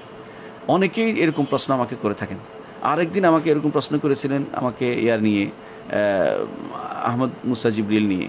আমরা এদের কখন দ্বারস্থ হবো? যখন আমাদের হাতের কাছে কোনো আলেম দেখতে পাবো না, আমরা বিপদে আছি, কিছুই জানি না, তখন আমরা একজন নিচ্ছি। যখন আমাদের কাছে সব আছে, তখন এই বিতর্কিত ব্যক্তিত্বদের কাছে কেন যাব? বিতর্কিত ব্যক্তিগুলি কী সমস্যা আমি আপনাকে বলি। কেউ আছে খারেজি টাইপের, কেউ আছে এমন যে তারা দিন সম্পর্কে এখনও দিনকে তারা মনে করেছে কিছু আবেগপূর্ণ কথার মধ্যে সীমাবদ্ধ। তারা বিভিন্ন রকমের এমন এমন গল্প দিবে যে গল্প কখনো শুদ্ধ না। আপনি জানেন যে পাকিস্তানে একজন বক্তা আছে, তাকে অনেক আবেগপূর্ণ বক্তৃতা করে এবং তার আবেগে আমরাও আপ্লুত হয়ে যায়, তো আবেগ আছে তার মধ্যে। কিন্তু সমস্যা কি, এত বানোয়াট হাদিস বর্ণনা করবে যার কোনো কোথাও আপনি তার কিছুই খুঁজে পাবেন না কোনো বইতে। এমন এমন দুর্বল হাদিস বর্ণনা করবে যা কোথাও কোনো হাদিস হিসেবে আসলে আলেমরা বর্ণনা করা জায়েজ মনে করেননি। তো এরকম বক্তাও আমরা দেখতে পাই। এই জাতীয় আপনি যার কথা বলেছেন, ওনার একটা বড় সমস্যা হচ্ছে উনি তো আকিদার ব্যাপারটা গুরুত্বই দেন না। অথচ ইসলামের মূল হচ্ছে, ইসলাম হচ্ছে আকিদা। আকিদা করার পরেই হচ্ছে শরিয়া। আকিদা যে ব্যক্তি জানবে না, সে ব্যক্তি শরিয়া কীভাবে জানবে? যেই ব্যক্তি আকিদার ব্যাপারটি গুরুত্ব না দিয়ে সমাজের সাথে মিশে, ইউরোপিয়ান সমাজের সাথে মিশে গিয়ে তাদের মতো হয়ে তাদের সাথে মিশে সেখানে গিয়ে কোনো রকমের দিনের একটা কথা বলতে চাচ্ছেন, এটা কিন্তু ইসলামের দাওয়াতের পদ্ধতি না। ইসলামের দাওয়াতের পদ্ধতি হচ্ছে নিজেকে সম্পূর্ণরূপে আকিদায় দৃঢ় হতে হবে। তারপর আপনাকে দেখেই মানুষ ঈমান আনবে, যেটা মানুষ করেছে। সালফে সালেহিনরা ঈমানে দৃঢ় ছিলেন, আকীদায় দৃঢ় ছিলেন, তাদের দেখে তারা হেঁটে গেলে ঈমান আনছে। আপনি মনে করছেন যে আপনি যদি ইউরোপিয়ান সমাজের সাথে মিশে গিয়ে তাদের মতো ছেলেদের সাথে মেয়েদের সাথে বসে আড্ডা দিতে পারেন, মুখ খোলা মানুষের সাথে বসে তাদের সাথে হ্যান্ডশেক করতে পারেন, টাকরুর নিচে কাপড় পরতে পারেন, অথবা আপনি তাদের মতো এইভাবে চলতে পারেন, টুপি ব্যতীত, কাপড় ব্যতীত, তাহলে হয়তো তারা বেশি গ্রহণ করবে। আপনি নিজেকে ছাড় দিয়ে ইসলামকে ছাড় দিচ্ছেন। আপনি নিজেকে ছাড় দিয়ে ইসলামকে ছাড় দিচ্ছেন। ইসলামের এক বিন্দু ছাড় দেওয়ার কোনো সুযোগ নেই। আপনি যদি কোনো নফল কাজ পরিত্যাগ করেন, একটা কথা ছিল, কিন্তু হারামের মোরতাকিব হতে পারেন না। হ্যাঁ, আপনি কখনো কখনো কোনো নফল কাজ ছাড়তে পারেন বিশেষ কারণে, যে এখানে এরা বুঝে না, কিন্তু আপনি শিরক এবং কুফরির ব্যাপারে কোনো ছাড় দিতে পারেন না। রাসূলুল্লাহ সাল্লাল্লাহু আলাইহি সাল্লাম তিনি কাবা ভাঙেননি। কেন? যে বলেছেন, আয়েশা, যদি তোমার কওম মুসলিম না হতো, অর্থাৎ এই কিছুদিন আগে শিরকের মধ্যে ছিল, এরকম না হতো, আমি কাবা ভেঙে নতুন করে কাবা ইব্রাহিম আলাইহিস সালামের কায়দার উপরে নির্মাণ করতাম। কিন্তু তিনি রেখে দিয়েছেন সেটাই, কারণ এটার দ্বারা ক্ষতির তেমন কিছু নেই। কাবার তোয়াফ হবে, এর বাইরে দিয়ে তোয়াফ হচ্ছে এটুকুই। এর মধ্যে একটা উপকারও হয়েছে আলহামদুলিল্লাহ। মানুষ যারা কাবার ভিতরে ঢুকতে পারে না, তারা হাতিমে ঢুকলে, ভাঙ্গা অংশে ঢুকলে, তারা কাবার ভিতরে ঢুকার মতো তারা নিজেদেরকে অনুভব করতে পারবে। রাসূলুল্লাহ সাল্লাল্লাহু আলাইহি ওয়াসাল্লাম একবার আয়েশা রাদিয়াল্লাহু আনহাকে বলেছেন, আয়েশা রাদিয়াল্লাহু যখন বললেন, ইয়া রাসূলুল্লাহ, আমি কাবার ভিতরে সালাত আদায় করতে চাই, রসুল তাকে হাতিমের ভিতরে নিয়ে গিয়ে বললেন যে এখানে পড়লে কাবার ভিতরে সালাত আদায় করা হয়ে যাবে। শিখিয়ে দিলেন যে এখানে পড়লে হবে। এটার মধ্যে হ্যাকমত রয়েছে আলহামদুলিল্লাহ। রাসূলুল্লাহ সাল্লাল্লাহু আলাইহি ওয়াসাল্লাম যদিও চেয়েছেন যে এটা একটা নফল কাজ হতো, যদি সুন্দরভাবে বানানো হতো, যদি ইব্রাহিম আলাইহিস সালাতু ওয়াস সালামের কায়দা তার এই যে ভিত্তির উপর প্রতিষ্ঠা করা, তাহলে আরও সুন্দর হতো। কিন্তু সেটা তিনি করেননি। কেন? যে এই নফল কাজ করতে গেলে মানুষের অন্তরে আরও বিভ্রান্তি তৈরি হবে। সুতরাং আমাদের যারা দাঁড়িয়ে আছে তাদের উচিত এই বিষয়গুলো দেখাও। যেই দেশে যেই সুন্নতটি এত বেশি প্রসারিত নয়, এবং যেটা না হলে ইসলামেরও কোনো ক্ষতি হবে না, বরং এইটা বেশিরভাগই হচ্ছে যেটাকে বলা হয় তানাউর ফিল ইখতিলাফ, মতভেদ, যেখানে যেমন ইখতিলাফের মধ্যে তানাউর যেটাকে বলা হয়, বা বৈচিত্র্যময় মতভেদ, সেখানে আপনি বাড়াবাড়ি করবেন না, আমি বাড়াবাড়ি করি না, এতে কোনো সমস্যা নেই। কিন্তু যে জিনিসটা হারাম সেটার করা যাবে না, হারামের কাজ করা যাবে না। দুর্ভাগ্যবশত এদের মধ্যে, দায়ীদের মধ্যে কাউকে দেখা যায় গান গাচ্ছে, এবং ইন্ডিয়ান গান গাচ্ছে কেউ। দুর্ভাগ্য। এটাও দাওয়াতের চিহ্ন। এটা কে কোন দিকে দাওয়াত হলো? সেটাতে আপনি এটা দিয়ে কী বুঝাতে চাচ্ছেন? আপনি জিনিসটা হালাল করে দিলেন। এখন সে সবাই গাইবে গান, আপনার অনুসারে সবাই গান গাইতে থাকবে। এখন এরপরে কেউ দেখা যায় টাকরুন নিচে পরে হাঁটতেছেন। এখন সবাই টাকরুন নিচে, এটা হারাম, কোনো সন্দেহ নেই। এখন সবাই টাকরুন নিচে কাপড় পরে হাঁটতে থাকবে। এরপরে কেউ দেখা যায় যে নারীদের সাথে বসে আড্ডা দিচ্ছে। আপনি এখন নারীদের সাথে বসে আড্ডা দেন। হ্যাঁ, কেউ মনে করুন যে আমার তো অমুক হচ্ছে, আমার যেহেতু অনুসারে তার নারীদের সাথে বসে আড্ডা দেওয়া, নারীদের সাথে হ্যান্ডশেকও করে কেউ, নাউজুবিল্লাহ। আপনি হয়তো তাকে দেখে নারীর সাথে হ্যান্ডশেকও করবেন। আপনি দেখবেন তাদের মধ্যে কেউ দেখবেন তাদেরকে যে তারা আকীদার ব্যাপার নিয়ে হাসাহাসি করে। এরপর আপনার কাছে আকিদা যখন বলবো, আপনি আকিদা কি দরকার, অথচ আকিদা হচ্ছে মেইন। আপনি বলতে পারেন শব্দটা আছে কিনা, শব্দটাও আছে, আমরা এটা আমাদের বিভিন্ন দার্সে তুলে ধরেছি, আপনি পাবেন যে শব্দটাই আসলে কোরআনেরই শব্দ, হাদিসেরই শব্দ, হাদিস থেকে সরাসরি আছে, লা ইয়াতাকিদুহুন্না সরাসরি শব্দটা আছে, এবং সুনান দারমিতে হাদিসটা এসেছে, যেখানে আকিদা শব্দটি, এতেকাদ করার শব্দটি হাদিসে আসছে, সেখানে হাদিসটা যারা অস্বীকার করে তারা হাদিসকে অস্বীকার করছে। সুতরাং জানা না জেনে জানা উচিত, না জানলে কোথায় আছে, কিন্তু তাই বলে আপনি অস্বীকার করতে পারেন না যে আকিদা শব্দটি নেই। আর আকিদা শব্দটা ব্যাপক শব্দ, এটা না হয়ে আপনি এর বিপরীতে ঈমান বলেন, একই কথা হলো। আপনি যদি বলেন তার তাওহীদ বলেন, একই কথা হবে। সেগুলি গুরুত্ব না দিয়ে আমি দুনিয়ার মোটিভেশনাল স্পিকারদের পিছনে ঘুরেছি, তাদের দ্বারা মোটিভেশনাল জিনিসটা ভালো, এতে কোনো সন্দেহ নেই, কিন্তু মোটিভেশনাল যদি আকিদার পরে হয় সেটা ভালো হবে। আকিদা না থেকে শুধুমাত্র মোটিভেশনাল হলে অনেক হিন্দু বৌদ্ধ থেকেও আপনি মোটিভেশন দেখতে পাবেন। তারা চোখের পানিতে ভেসে যাচ্ছে যখন তারা মূর্তির সামনে দাঁড়ায়। হিন্দুদের যখন আপনি দেখতে পাবেন একজন বৌদ্ধের সামনে দাঁড়িয়ে কাঁদতেছে, চোখের পানি ফেলতেছে। আমি কত মানুষকে দেখেছি শ্রীলঙ্কাতে, বিভিন্ন দেশে আমি কত খ্রিস্টানকেও দেখেছি, সে চোখের পানি ফেলতেছে। এর অর্থ হচ্ছে তার তো কোনো একটা বক্তৃতা শুনে চোখের পানি ফেলছে, মোটিভেশনাল তারাও দিচ্ছে। সব মোটিভেশনাল আপনার দিনের জন্য যথেষ্ট নয়, এবং দিনের জন্য আপনার জন্য সেটা কার্যকরী হবে না। যদি ইমানের পরে মোটিভেশনাল কাজ হয় সেটা হবে গ্রহণযোগ্য।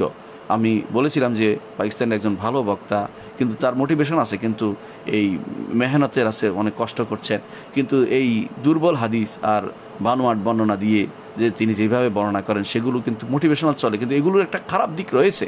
কারণ খারাপ দিক কী, এই কাহিনীগুলো একসময় আমাদের জন্য বিপদের কারণ হয়ে দাঁড়াবে। এগুলোর মধ্যে এমন এমন এলিমেন্টস আছে যেগুলো আকিদা বিরোধী।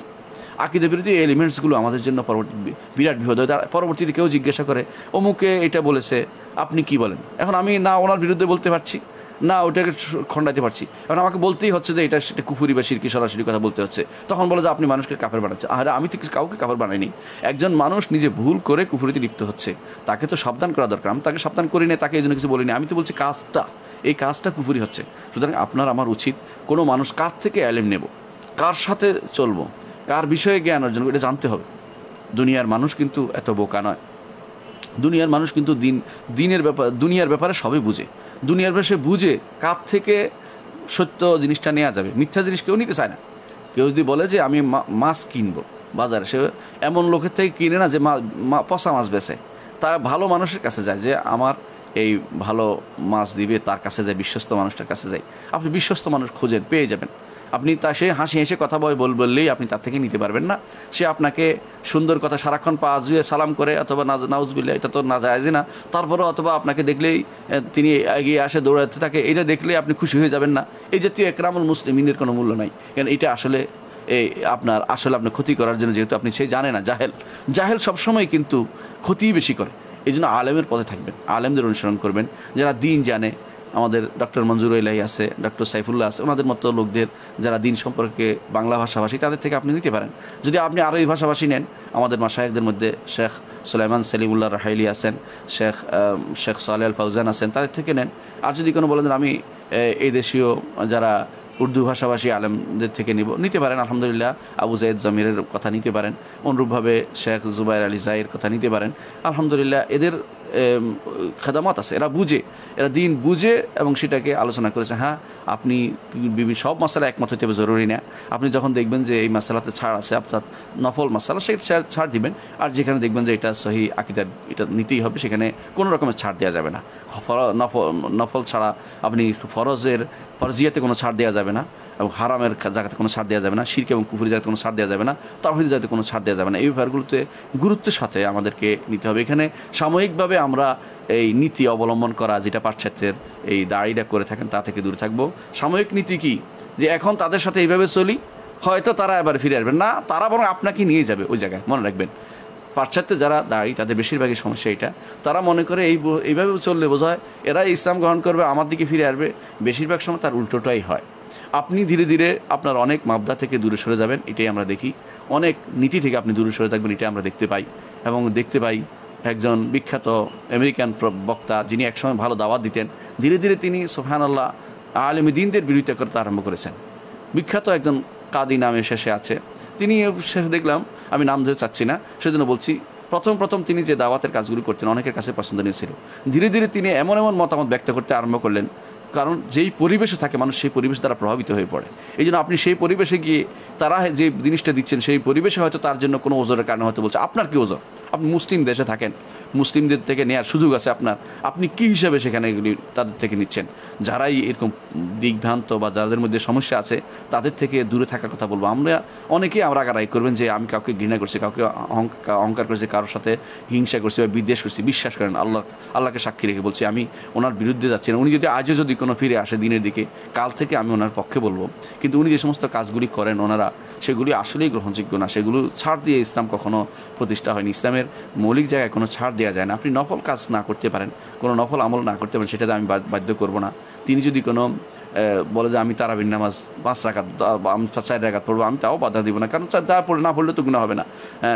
ভালো কাজ, কিন্তু এটা নয়। কিন্তু কেউ যদি কোনো টাকরু নিচে কাগজ পড়ে, মেয়েদের সাথে হ্যান্ডশেক করে, মেয়েদের সাথে একান্তে বসে গল্প করে, আড্ডা দেয় এবং এটাকে ইসলামের রূপ দিতে চেষ্টা করে, আধুনিক ইসলাম নাম দেয়, লিবারাল নাম দেয়, এই জিনিসগুলো আসলে ইসলামের ভিতরে নেই। এগুলো যতই করবেন তত ইসলামকে আপনি অপমানিত করছেন, ইসলামকে অপূর্ণাঙ্গ মনে করছেন এবং ইসলামের এই দাওয়াতি টেকনিক নাম দিয়ে ইসলামকে ডুবানোর চিন্তাভাবনা আপনি করছেন। এটা করা যাবে না। নিজেকে নিজের মাবদায়ের উপরে, নিজের নীতির উপরে, নিজের আকিদের উপরে, নিজের শরীয়র বিধানের উপরে সম্পূর্ণভাবে রাখতে হবে। শুধুমাত্র যেখানে নফল কাজ আছে সেখানে আপনি যদি ছাড় দেন পরিবেশের কারণে, সেটা শরীয়ত অনুমোদন করেছে। যেমনি আমরা বলেছি ইয়ার ব্যাপারে, কাবার ব্যাপারে যেমন বলেছি, সেরকম সামান্যতম জিনিস হলে সেটা হলো আলাদা কথা।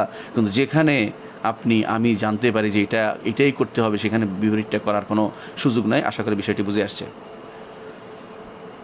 প্রশ্ন করেছেন, হায়েজ অসুস্থ অবস্থায় কদর রাতের আমল কিভাবে সম্পাদন করতে হবে?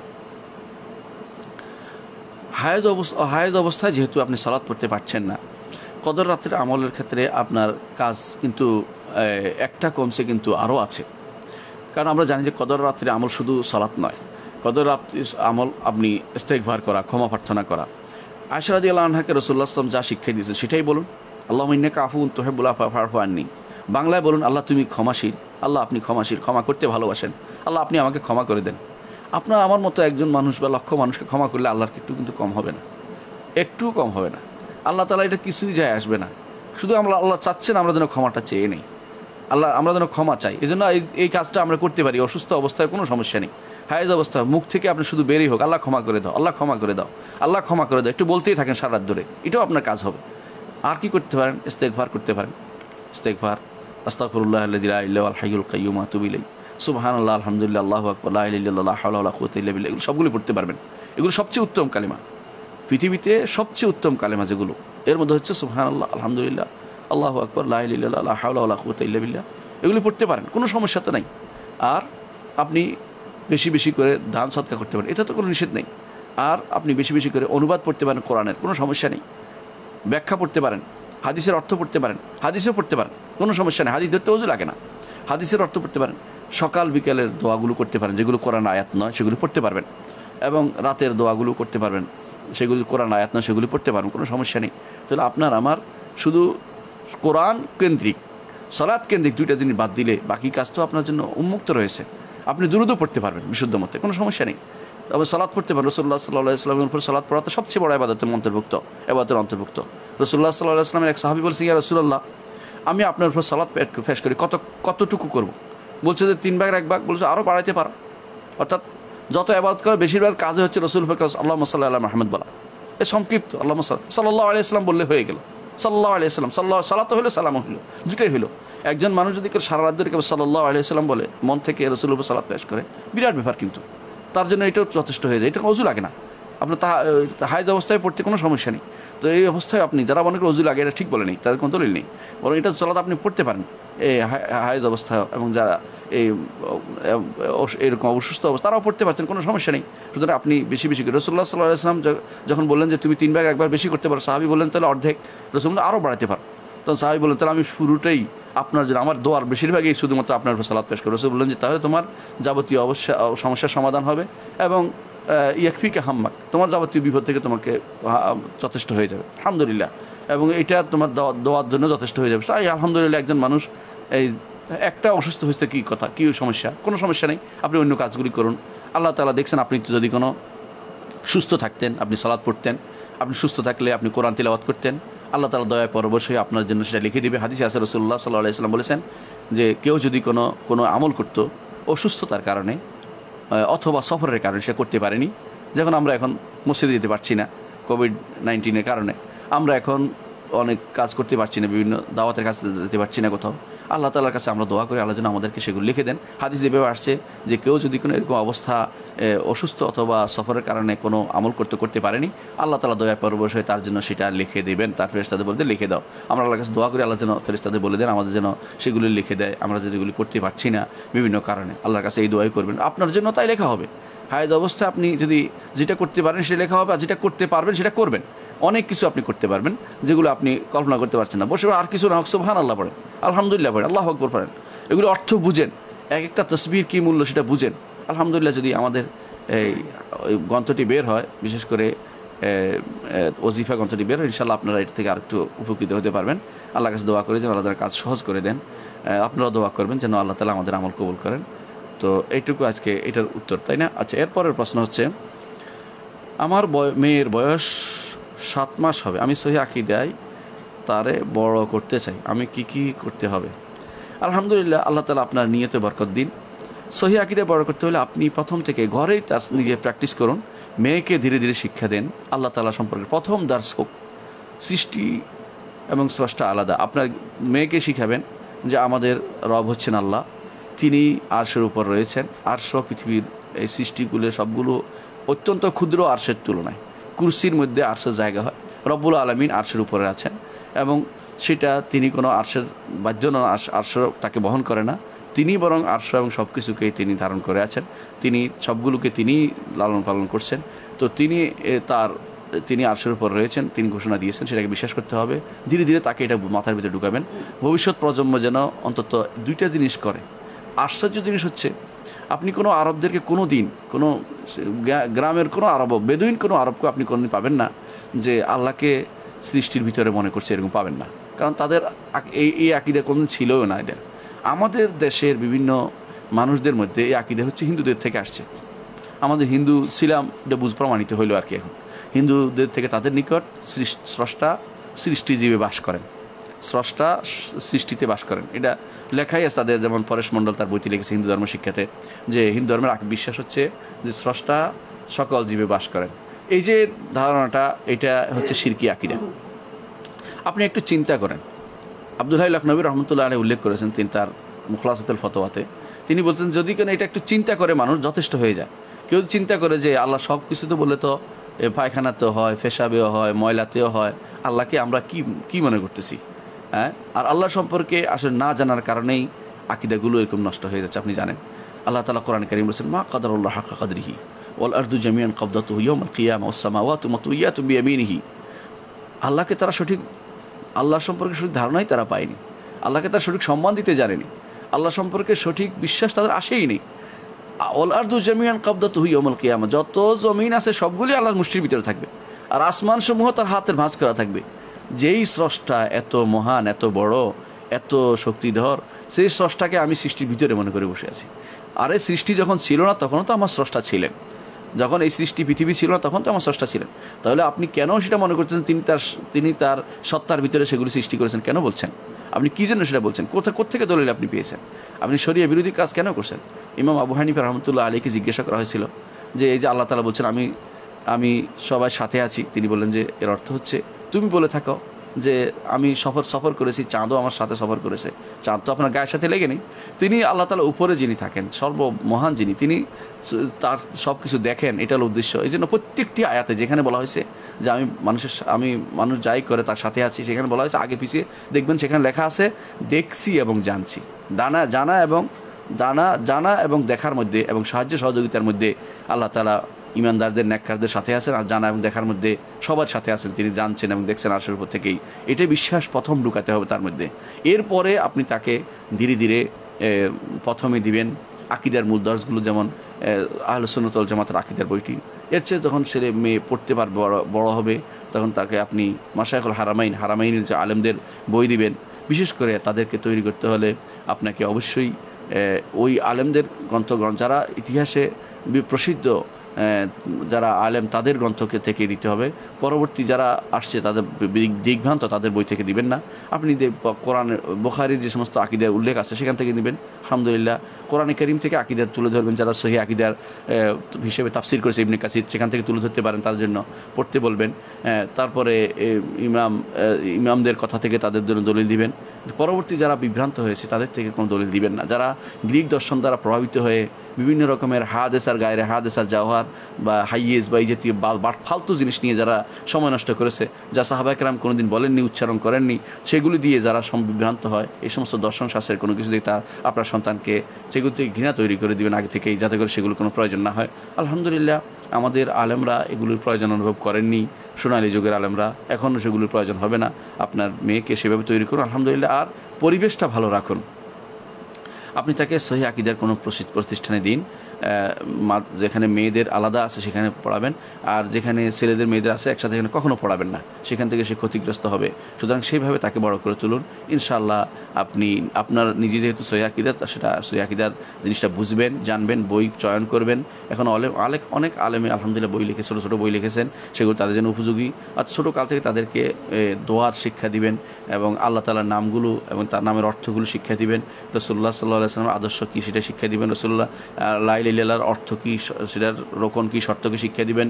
মুহাম্মদুর রাসূলুল্লাহ সাল্লাল্লাহু আলাইহি ওয়াসাল্লামের এইটা বলার অর্থ কী এবং এটার রোকনগুলি কী সেগুলি শিক্ষা দিবেন। ইনশাআল্লাহ এর মাধ্যমে আপনার মেয়ে সহি আকীদায় বড় উঠবে। ঈমান কীভাবে ধ্বংস হয় সেটা শিক্ষা দিবেন, ঈমান কীভাবে হয় সেটা শিক্ষা দিবেন। এগুলো গুরুত্বপূর্ণ এলিমেন্টস। আর ইসলামের পরিধি কতটুকু শিক্ষা দিবেন, এর মাধ্যমে ইনশাআল্লাহ সে সহি আকীদায় বড় হতে পারবে। প্রশ্ন করেছেন, আমার কোনো সন্তান নাই, আমার ওয়াইফের নামে সম্পত্তি আছে, আমি জীবিত অবস্থায় ওয়াইফ মারা গেলে সম্পত্তি কে পাবে? আমরা দুইজন মারা গেলে সম্পত্তি কে পাবে?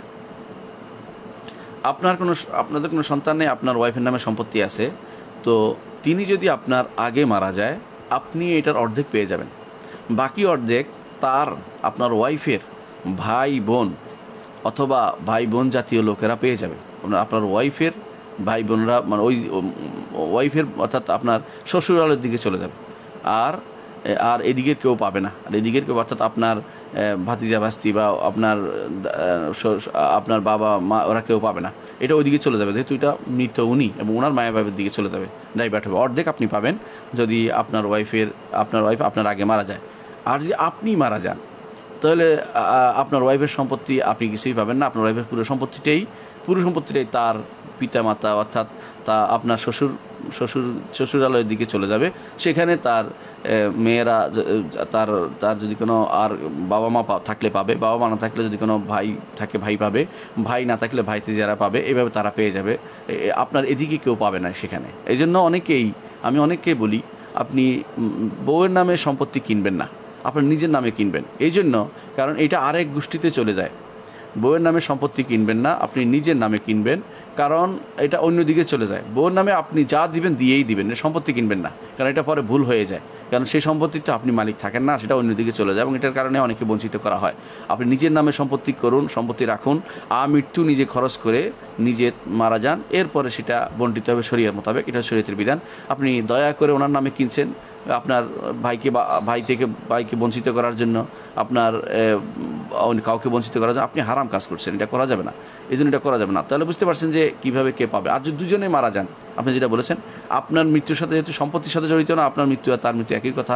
অর্থাৎ সে যদি মারা যায় আর আপনি আগে মরলেন বা সে পরে মারা গেল, অথবা আপনি দুজনে একসাথে মরে গেলেন কোনো কারণে, তাহলেও একসাথে মরার তো শুধু খুব কমই হয়। তারপরে যদি কেউ মেরে ফেললো একসাথে গুলি দিয়ে, আলাদা মশালা।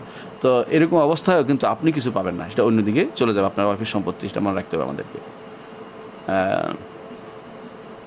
রমজান মাসে আল্লাহর নবী কখন তারাবি সালাত আদায় করত?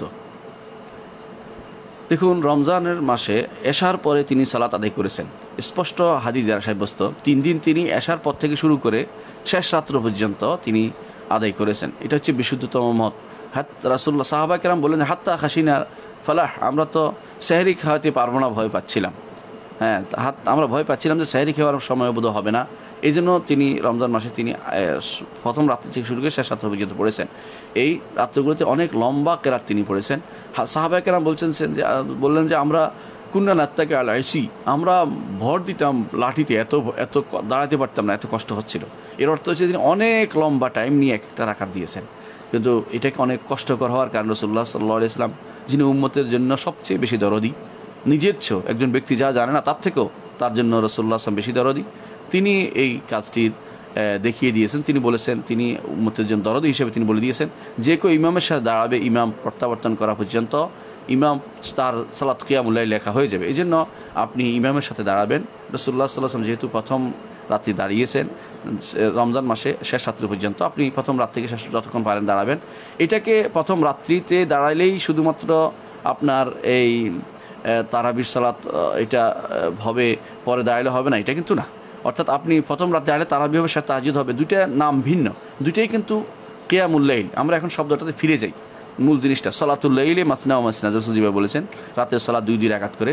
আর এটাতে আবার মুস্তালাহ শারঈতে ফিরে যাই, সেটাতে কি কিয়ামুল লাইল মান কামা রমাদানা ঈমানান ওয়া ইহতিসাবান গুফিরা লাহু মা তাকাদ্দাম মিন যামবি।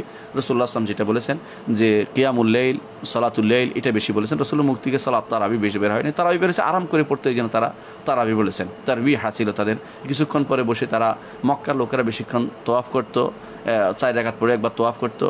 মদিনার লোকেরা দেখছে যে 4 রাকাত পরে তোয়াফ করাচ্ছে, আমরা বেশি বেশি কেন অন্য সালাত আদায়, তারা একটু বাড়িয়ে দিল, সেইভাবে তারা বেশি সালাত আদায় করতো। কেউ 40 রাকাত, কেউ 43 রাকাতও পড়তো, 44 রাকাতও, মানে এরকম যত বেশি পারতো তারা পড়তো। তো এইটাতে তারা নিষেধ মনে করতো না। বস্তুত রাতের সালাতে কোনোটাই নিষিদ্ধ না। কেউ 8 পড়বে এটাতেও কোনো সমস্যা নেই, কেউ 20 পড়বে এটাতেও সমস্যা নেই, কেউ 40 পড়বে এটাতেও সমস্যা নেই। তবে এইটাই পড়তে হবে, 8ই পড়তে হবে বা 21ই পড়তে হবে, 20ই পড়তে হবে বা আমার 40ই পড়তে হবে, এই নির্ধারণ করার জন্য কোনো সুস্পষ্ট কোনো প্রমাণ নেই।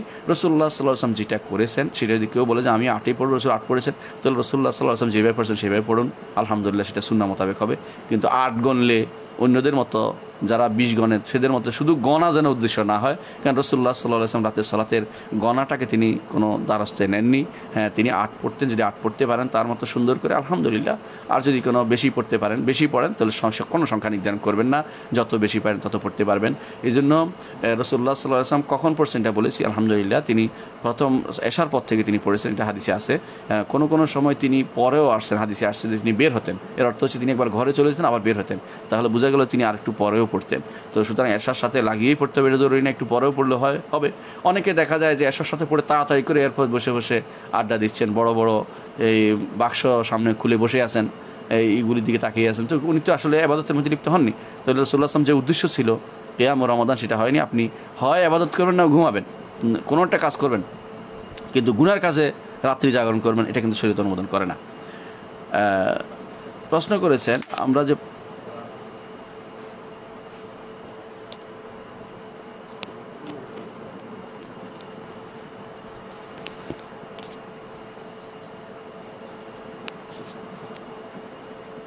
হ্যাঁ, এর পরের প্রশ্ন, এটা তো উত্তর দিয়ে দিছি না আমরা, যে প্রচলিতভাবে এশার সালাত পড়ে তারপর তারাবি সময় সালাত, এটা হয়ে গেছে আলহামদুলিল্লাহ।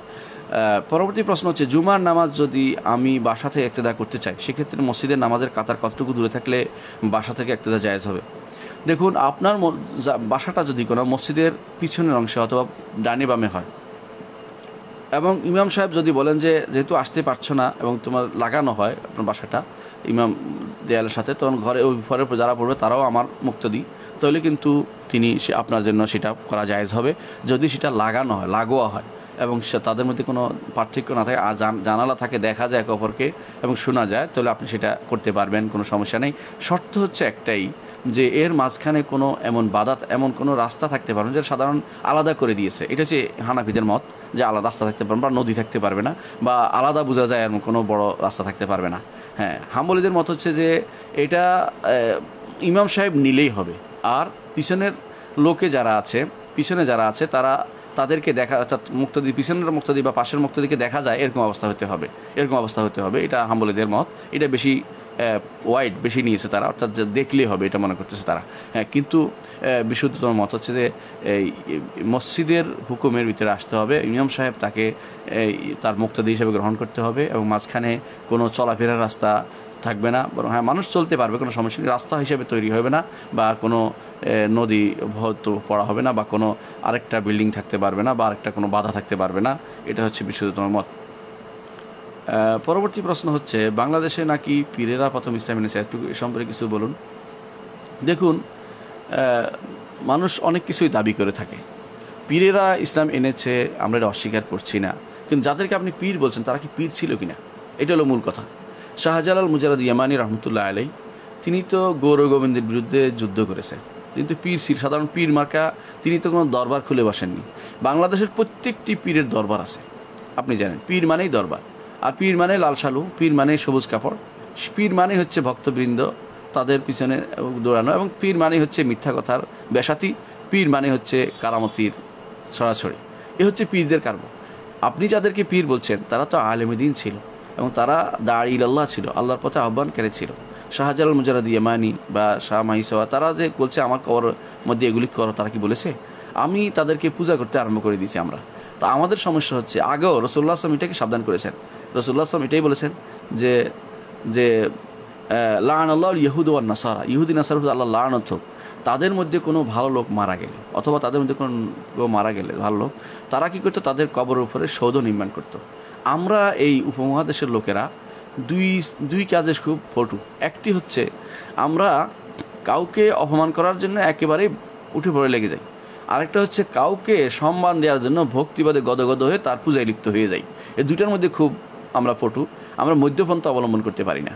এই মধ্যপন্থা হচ্ছে এই যাদের কথা তারা বলে থাকে, এটা জেনে রাখুন, এদেরকে আপনি ভালো করে চিনেন। এরা কেউই এই যে চট্টগ্রামে যারা আসছে, বা শাহজালাল মুজাররদ ইয়ামানির কথা বলছি রাহিমাহুল্লাহ, অথবা যারা এই মাহিসাওয়ার কথা বলছি, এরা কেউ পীর ছিলেন, এটা দলিল প্রমাণ আপনি দেখাতে পারবেন না। এরা ছিল দাঈ ইলাল্লাহ, আল্লাহর পথে আহ্বান করতো, এদের অনুসারী ছিল। কারণ মানুষ তো অনুসরণ করবেই, মানুষ দেখবে যে এরা অনুসরণ করতো সহি আকীদা বিশ্বাসের সাথে, মানুষকে শিক্ষা দিয়েছে, দিন শিক্ষায় তাদের হাতে ইসলাম গ্রহণ করেছে মানুষ, এতে কোনো সন্দেহ নেই। আপনি তাদের মতো হন, কিন্তু তাদের ইবাদতকারী হবেন না।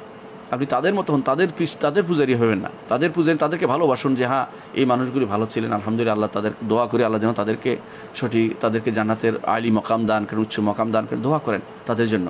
হ্যাঁ, আপনি তাদের জন্য এরকম বলতে পারবেন না যে তারা জান্নাতে চলে গেছে, এরকম বলার কোনো অধিকার নাই আপনার। তারা দাঈ ইলাল্লাহর কী পথে ছিল, কী করেছে আল্লাহ জানে। আমরা দোয়া করতে পারি, নিয়ত ভালো রাখতে পারি, হ্যাঁ তারা ভালো কাজ করেছে, আলহামদুলিল্লাহ, আশা করি তারা জান্নাতে যাবেন, তাদের জন্য দোয়াও করতে পারি। তার জন্য দোয়া করে লাভ হচ্ছে কি, আপনিও হেদায়েতের পথে থাকবেন। আর যদি তাদের দ্বারা আপনি আবেগে আপ্লুত হয়ে, যেহেতু তারা ইসলাম এনেছে এবং তাদেরকে পীর বানিয়ে ফেললেন, এরপরে তাদেরকে বললেন তারা যেহেতু ইসলাম এনেছে এই পদ্ধতি আমার চলতে হবে, অর্থাৎ এখন পীরগিরি চলতে হবে আমার, পুরোটাই ভুলের উপর নির্ভর হচ্ছে। কারণ তারা পীর ছিলেন না, এক নম্বর কথা। তারা কোনো পীরের কোনো কিছুই সিলসিলা তৈরি করে যাননি। যারা দাবি করেন, দাবি শুধুমাত্র, কোনো দলিল, কোনো প্রমাণ ভিত্তিক কোনো কিছুই নেই তাদের এই সমস্ত কর্মকাণ্ড। তাদের শুধুমাত্র মানুষকে দাওয়াত দিয়েছেন দিনের প্রতি, এবং তাদের দেখে লক্ষ লক্ষ মানুষ ইসলাম গ্রহণ করেছে তখনকার সময়। এরকম আপনি আল্লাহর পথে দাঁড়িয়ে হন, আপনি ইসলামের পথে দাঁড়িয়ে হন, তাওহীদের দাওয়াত দেন, এটা যদি করতে পারেন, তাদেরকে সম্মান করলেন এবং তাদের রেখে যাওয়া কাজকে বেগবান করলেন, এবং আল্লাহর দুনিয়াতে তাদের দিনকে, তারা যে চেষ্টা করে তাদের সাথে যুক্ত হয়ে আপনি আল্লাহর দিনকে, আল্লাহর দুনিয়াতে প্রসারের কাজে লিপ্ত হলেন, এটা করুন। সুতরাং যারা পীর বানাচ্ছে তাদেরকে এক ভুল, এটা আমাদের অনেক ভাই করে থাকে, তাদের বিরুদ্ধে লেগে যায়, এটা এক ভুল। আর তাদেরকে পীর বানানো আরেক ভুল, এবং তাদের ভক্তি করতে হবে, তাদেরকে এখন কবর পূজা শুরু করে দিতে হবে, বা তাদের নাম দিয়ে নিয়ে ওসিলা দিতে হবে। এগুলি সবই হচ্ছে শিরকি এবং ভণ্ডামি এবং ভুল পথ ছাড়া কিছুই নয়। তারা যে কাজটি করেছেন সেই কাজটি করুন। তারা দাওয়াতের কাজ করেছে, আপনি দাওয়াতের কাজ করুন। তারা কোরআন এবং সুন্নাহর দিকে দাওয়াত দিয়েছেন, তারা তাওহীদের দাওয়াত দিয়েছেন, দিনের দিকে দাওয়াত দিয়েছেন, আপনি দিনের দিকে দাওয়াত দিন। আপনার আশেপাশে বহু অমুসলিম এখনও বাস করে, তাদের দিকে দিনের দিকে নিয়ে আসুন। এটা হবে তাদের রেখে যাওয়া কাজ, তারা এটাই করেছেন। তারা এই দেশে কোনো খানকা তৈরি করার জন্য তারা আসেননি, তাদের কোনো সন্তানও রেখে যাননি। আপনি দেখতে পাচ্ছেন শাহজালাল মুজাররদ ইয়ামানি তার কোনো সন্তানে বলতে পারবে না যে আমি তার বংশধর, শাহফরানের কোনো বংশধর বলতে পারবে না যে আমি তার বংশধর। কেন? তারা আসলে দাওয়াত দিতে আসছেন, তারা এখানে খানকা তৈরির জন্য আসেন নাই। তাদের মৃত্যুর পরে তাদের লোকেরা তাদের এগুলিকে খানকা বানিয়ে ফেলছে, এগুলিকে কবর পূজার সামগ্রী বানিয়ে ফেলছে, এদেরকে তাদের এই মাজার বানিয়ে ফেলেছে। মাজার শব্দটা ইসলামের সবচেয়ে একটি নিকৃষ্টতম একটি শব্দ, এটা ইসলামে কোনোদিন ছিলও না। মাজার কী জিনিস? জিয়ারতের জায়গা কেন হবে সেখানে? জিয়ারতের জায়গা নির্ধারণ করতেছেন কেন ওইটাকে? জিয়ারত তো সমস্ত কবরে হতে পারে, ওখানে মানুষ পাওয়ার জন্য যায়, এই জন্য সমস্যা হয়েছে। নিকৃষ্টতা কেন বলছি? কারণ সেখানে পাওয়ার জন্য যায়, উদ্দেশ্য হচ্ছে তার থেকে বরকত নিবে, বরকত নেওয়ার আশা করলে তো শিরক। কবরবাসী কিছুই দিতে পারে না, কবরবাসী বিপদে আছে, আরও তাকে সহযোগিতা করতে হবে। ইমাম আবু হানিফা রহমতুল্লাহ আলাইহি তিনি বলতেন যে ইস্তিনজাদুল মাখলুক বিল মাখলুক ইস্তিনজাদুল গারিক বিল গারিক। একজন ডুবন্ত মানুষ যেভাবে ডুবন্ত মানুষদের কোনো সাহায্য করতে পারে না, মৃত মানুষ মাইয়িত যেটা তিনি সম্পর্কে তিনি বলেছেন যে তিনি মৃত মানুষের কাছ থেকে সেরকম সাহায্য চাওয়া হচ্ছে, এরকম অবস্থা, সে নিজে ডুবে আছে, আপনাকে কি সাহায্য করবে? রাসূলুল্লাহ সাল্লাল্লাহু আলাইহি ওয়াসাল্লাম মৃত মানুষের কোনো সাহায্য কোনোদিন চেয়েছেন কেউ বলতে পারবে না, সাহাবায়ে কেরাম কোনোদিন কেউ চেয়েছেন কেউ বলতে পারবে না, এটা শিরকি জিনিস। আপনার দায়িত্ব হচ্ছে তাদের জন্য দোয়া করা। রাসূল কবরে গিয়ে দোয়া করতেন, যদি কাদের জন্য বাকিল গার কাদের তাদের জন্য তিনি দোয়া করতেন, সেখান থেকে কিছু পাওয়ার আশা করলে আপনার ঈমান চলে যাবে, আপনি শিরকি লিপ্ত হলেন। এই জন্য অনেকেই নিয়ে যায়, অনেকে দেখবেন যে শাহজালাল মুজাহিদ ইয়ামানির সেখানে নিয়ে যাচ্ছে, শিরকের কাজ করার জন্য নিয়ে যাচ্ছে, কারণ যারা যাচ্ছে বেশিরভাগই মনে করছে ওখানে গেলে আমার এই উদ্দেশ্য সাধন হবে, এটা শিরিক। এবং অধিকাংশ যাচ্ছে মাজারে যাচ্ছে এই উদ্দেশ্য সাধন হবে, শিরিক। উদ্দেশ্য সাধনের জন্য তারা দুনিয়াতে এখানে আসে নাই, তারা আসছে আপনাকে ঈমানের দিকে আহ্বান করতে। তারা মৃত্যুর সাথে সাথে তারা আল্লাহ তাআলা তাদেরকে যেখানে নিবার জান্নাতের সাথে তাদের যদি ইনশাআল্লাহ যদি জান্নাতি হয়, সেখান থেকে তাদের সাথে সম্পর্ক রয়েছে, আপনার কোনো কাজের সাথে তারা জড়িত না, আপনি তাদের কাছে বেহুদা ক্রন্দন করছেন। আল্লাহ তাআলা কোরআনে কারীম বলেছেন যে ইন তাদউহুম লা ইয়াসমাউ দুআআকুম, তুমি তাদেরকে ডাকো, তাদের দোয়া তোমাদের ডাকে তারা শোনে না তোমার ডাক। ওয়াইন সামাউ মাস্তাজাবু লাকুম, যদি শোনেও করো কারণ তা তোমাদের ডাকে তারা সাড়া দিবেন না। এটা হচ্ছে আল্লাহর বিধান, আল্লাহর নির্দেশ। সুতরাং আপনি আমি যারা এই জাতীয় লোকেরা যারা আজ এইভাবে মানুষদেরকে কবরমুখী করতেছে, অর্থাৎ এই জাতীয় পীরমুখী করতেছে, তারা সবই বিভ্রান্ত, পথভ্রষ্ট। এদের থেকে নিজে থেকে ঈমানকে হেফাজত করুন এবং এদের থেকে আমাদের সন্তানদেরকে, ভবিষ্যৎ প্রজন্মকে হেফাজতের মধ্যে রাখুন। আল্লাহ আমাদেরকে বোঝার তৌফিক দান করুন। সিরাত এবং সাহাবীদের জীবনী জানার জন্য কোন গ্রন্থগুলি আপনি সাজেস্ট করবেন? যে সিরাত জানার জন্য আলহামদুলিল্লাহ সফিউর রহমান মুবারকপুরি রহমতুল্লাহ যে আল রাহিকুল মাখতুম, এই গ্রন্থটি আমি সাজেস্ট করি। এইটা পড়লে আপনি আলহামদুলিল্লাহ যথেষ্ট হবে। এর বাইরে আপনি অন্যান্য সিরাত গ্রন্থে অনেক তথ্য পাবেন যেগুলি খুব বিশুদ্ধভাবে আসেনি। হ্যাঁ, অনেক সময় দুর্বল বর্ণনায় পরিপূর্ণ, অনেক সময় দুর্বল। হ্যাঁ, আর যদি বাংলায় বেশ কিছু বই অনুবাদ হয়েছে, ইবনে হিশামের বই, সিরাতে ইবনে হিশাম অনুবাদ হয়েছে, সেটা যদি আপনি পড়েন, সেটা পড়তে পারেন। সেখানেও অনেক তথ্য দেওয়া আছে, সেখানে সব তথ্যকে আপনি শুদ্ধ আমরা বলি না, কারণ ইবনে হিশামের এখানে কিছু দুর্বল বর্ণনা রয়েছে। তবে বিশুদ্ধ বর্ণনার জন্য আমরা আলহামদুলিল্লাহ যদি পড়েন আর রাহিকুল মাখতুম, সেটা বিশুদ্ধ অনুবাদটা হওয়া উচিত। হ্যাঁ, দুর্ভাগ্যবশত যারা দেখেছি অনেক কোনো মানুষ অনুবাদ করেছে যেগুলো তারা নিজেরাও বুঝেনি, তারা ইংরেজি থেকে অনুবাদ করেছে, ইংরেজিতে এক ভুল করেছে, আরবিতে বাংলা করেছে আরেক ভুল করেছে, অনেকে থেকে উর্দু থেকে অনুবাদ করেছে আরেক ভুল করেছে। এই জন্য যারা বিশুদ্ধ অনুবাদ করেছে এরকম লোক থেকে দেখে, বিশেষ করে যেটা শেখ সফিউর রহমান মুবারকপুর রহমতুল্লাহ আলাইহির তত্ত্বাবধানে হয়েছে অনুবাদ, সেটা আমি যতটুকু জানি ভারতীয় অনুবাদটা হয়েছে, এবং বাংলাদেশে সম্ভবত কোনো তাওহীদ অথবা দারুস সালাম জানি না, তারা হয়তো সেটা প্রকাশ করেছে, তাদের থেকে সেটা আপনি সেটা পড়ে সেটা নিয়ে পড়তে পারেন, সেটা খুব ভালো সিরাতের জন্য। সাহাবাদের জীবনীর জন্য, সাহাবায়ে কেরামের জীবনীর জন্য খুব ভালো বাংলা অনুবাদ আসলে রচিত হয়নি।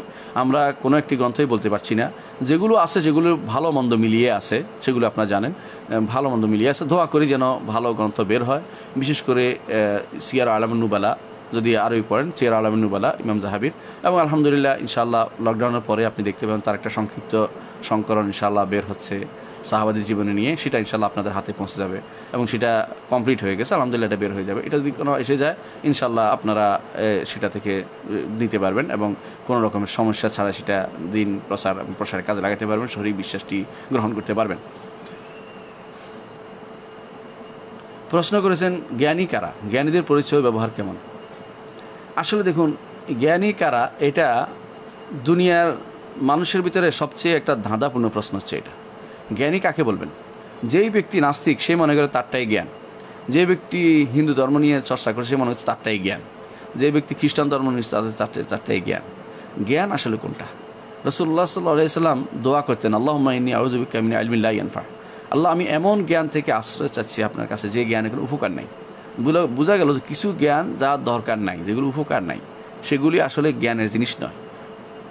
ইমাম ইবনুল কাইয়িম রাহমাতুল্লাহ আলাইহি উল্লেখ করেছেন তার ইলামুল মুওয়াক্কিঈনে, তিনি বলছেন যে ওমর রাদিয়াল্লাহু আনহু একজনকে শুনলেন যে ফুলান আল্লামা, অমুক আল্লামা।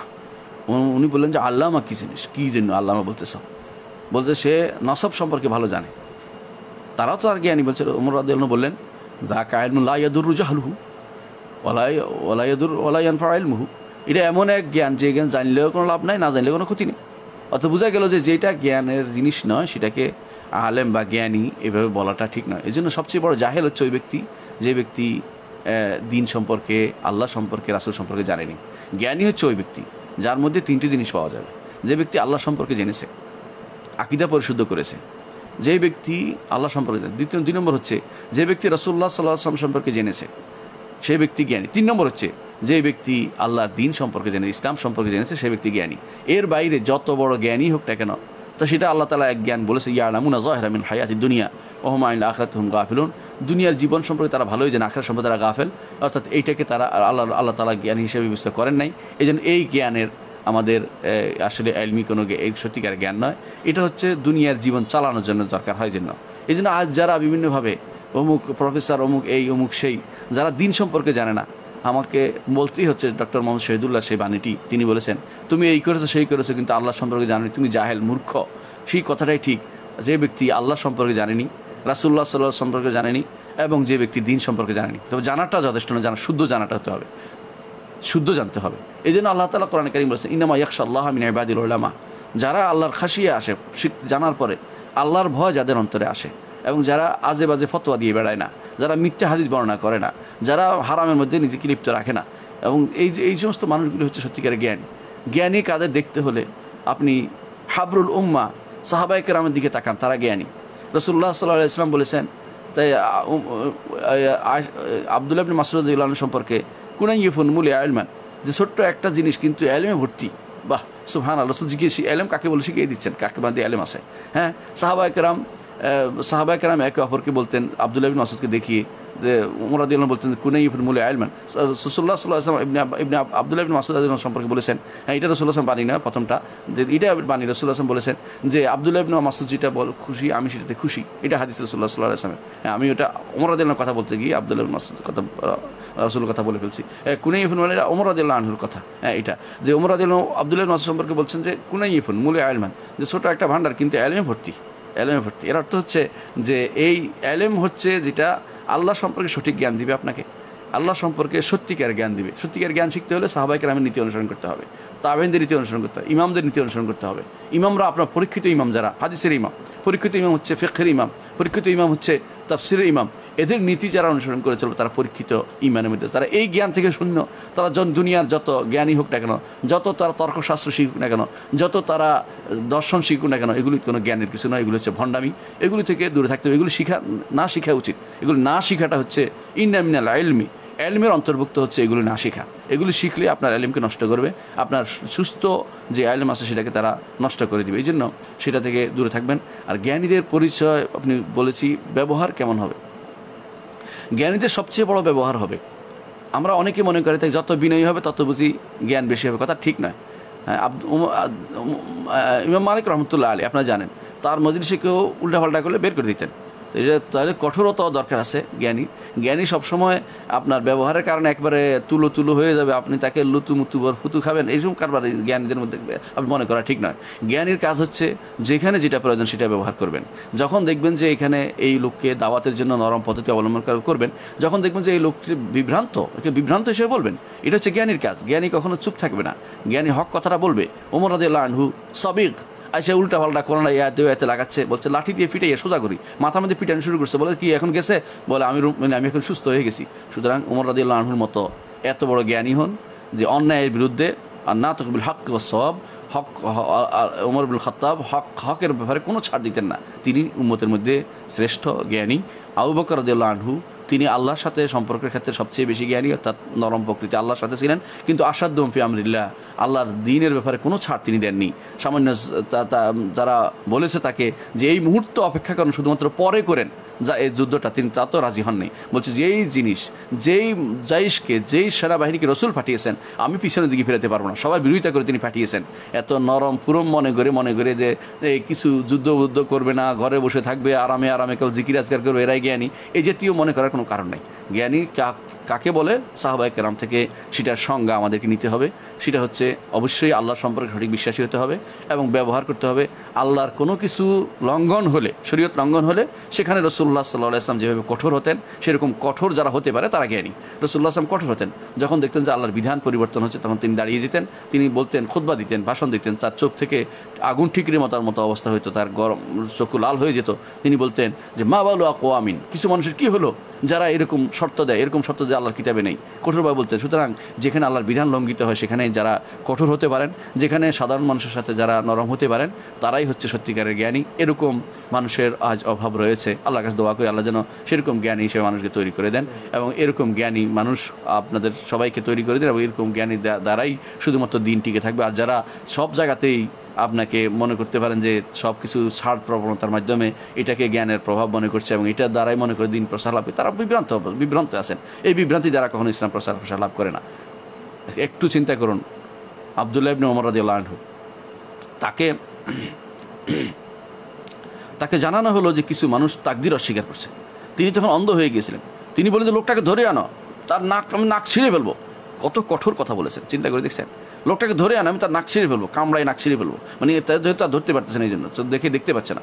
একটা মানুষ কঠোর, আল্লাহর বিধানের ব্যাপারে কঠোর, আকিদার ব্যাপারে কঠোর ছিলেন। সাহাবায়ে কেরাম আকিদার বিরুদ্ধে যারা দাঁড়াতো, আকিদার বিরোধী কথা বলতো, তাদের কোনো ছাড় দেন নাই। আব্দুল্লাহ ইবনে মাসউদ ঘরে গিয়ে তার স্ত্রীর টাকা কেটে দিয়েছেন যে না, কোনো দরকার নাই, বলছে অসুস্থ করো, আল্লাহ ভালো করে দিবে। তারপরে তিনি সেগুলি গ্রহণ করতে দেন নাই। কেন? এগুলি শিরকি জিনিস। তাহলে শুধুমাত্র সব জায়গাতেই আপনি কেবল নরম প্রক্রিয়া দেখাবেন আর বলুন যে আলেমদের চরিত্র এরকম হচ্ছে না, উচিত এটা নয়। না, যেখানে নরম দেখানো দরকার সেখানে নরম দেখাবে। জাহেলের ক্ষেত্রে নরম দেখাইছে রাসূলুল্লাহ সাল্লাল্লাহু আলাইহি ওয়াসাল্লাম। সে জাহেলের ক্ষেত্রে যারা আইনাত করবে, শরিয়া বিরোধী মতে চলবে, এরপরে সেটাকে যারা জাহামি আকীদা পোষণ করবে, তাদের সাথে আপনি নরম প্রকৃতি অবলম্বন করবে, এটা কিন্তু শরিয়া বলে না। তাদেরকে আপনি বলতে হবে তারা যে এরকম সেরকম হতে হবে। তারা যেরকম বিভ্রান্ত করছে, তারা শত পৃষ্ঠা লিখে যাচ্ছে বিভিন্ন জায়গাতে, ফেসবুকে, সামাজিক যোগাযোগ মাধ্যমে, আর আপনাকে বলে আপনি নরম হয়ে থাকেন, আপনি বিভ্রান্ত, আপনি আলেমের কাতারে উঠতে পারেননি এখনো, আপনি সাহাবায়ে কেরাম নীতি জাননি এখনো, সালফের নীতি জাননি। আপনাকে সেটা প্রতিবাদ করতে হবে, বলতে হবে, লিখতে হবে। আপনি আর কিছু না পারেন, কথা বলে মরতে হবে যে এটা ভুল, আর কিছু করতে পারেন না, একটুকু বলার তো ক্ষমতা আছে। আপনি এটা না বলে আপনি চুপ থাকবেন, আপনি হচ্ছেন বোবা শয়তান। আপনি আসলে শরীয়তের কোনো কাজের মধ্যে নেই, আপনি আলেমে দ্বীন অন্তর্ভুক্ত হতে পারবেন না। দর্শক, কিন্তু আমরা অনেক প্রশ্ন উত্তর দেওয়া দরকার, কিন্তু আসলে সময় আমাদের শেষ হয়ে গেছে, 1.5 ঘন্টার মতো হয়ে গেছে। আমরা অন্যান্য কাজও করতে হবে, বাকিগুলির প্রশ্ন উত্তর ইনশাআল্লাহ আমরা অন্য সময় দিতে চেষ্টা করব। আল্লাহ তাআলা আমাদেরকে বুঝার তৌফিক দান করুন এবং আমাদেরকে দিনের উপর অটল রাখুন, আমাদেরকে দিনের জ্ঞান দান করুন। রব্বি জিদনি ইলমা, আল্লাহর কাছে দোয়া করি, আল্লাহ তুমি জ্ঞান দান করো, তুমি জ্ঞান না দান করলে কে দিবে? রাসূলুল্লাহ সাল্লাল্লাহু আলাইহি ওয়াসাল্লামকে আল্লাহ দোয়া করতে বলেছেন, রব্বি জিদনি ইলমান। আমরা সেরকম দোয়া করি। আমাদের মধ্যে যারা বিভ্রান্ত আছে, আল্লাহ দোয়া করি আল্লাহ যেন তাদেরকে সঠিক পথটি দেয়, তারা যেন সলভে সালের নীতিতে চলে আসে, এবং যারা হক পথে আসতে যেন আল্লাহ তাআলা হকের উপর রাখেনি, দোয়া করি। সুবহানাকাল্লাহুম্মা ওয়া বিহামদিকা আশহাদু আল্লা ইলাহা ইল্লা আনতা আস্তাগফিরুকা ওয়া আতুবু ইলাইক। আসসালামু আলাইকুম ওয়া রাহমাতুল্লাহি ওয়া বারাকাতুহু।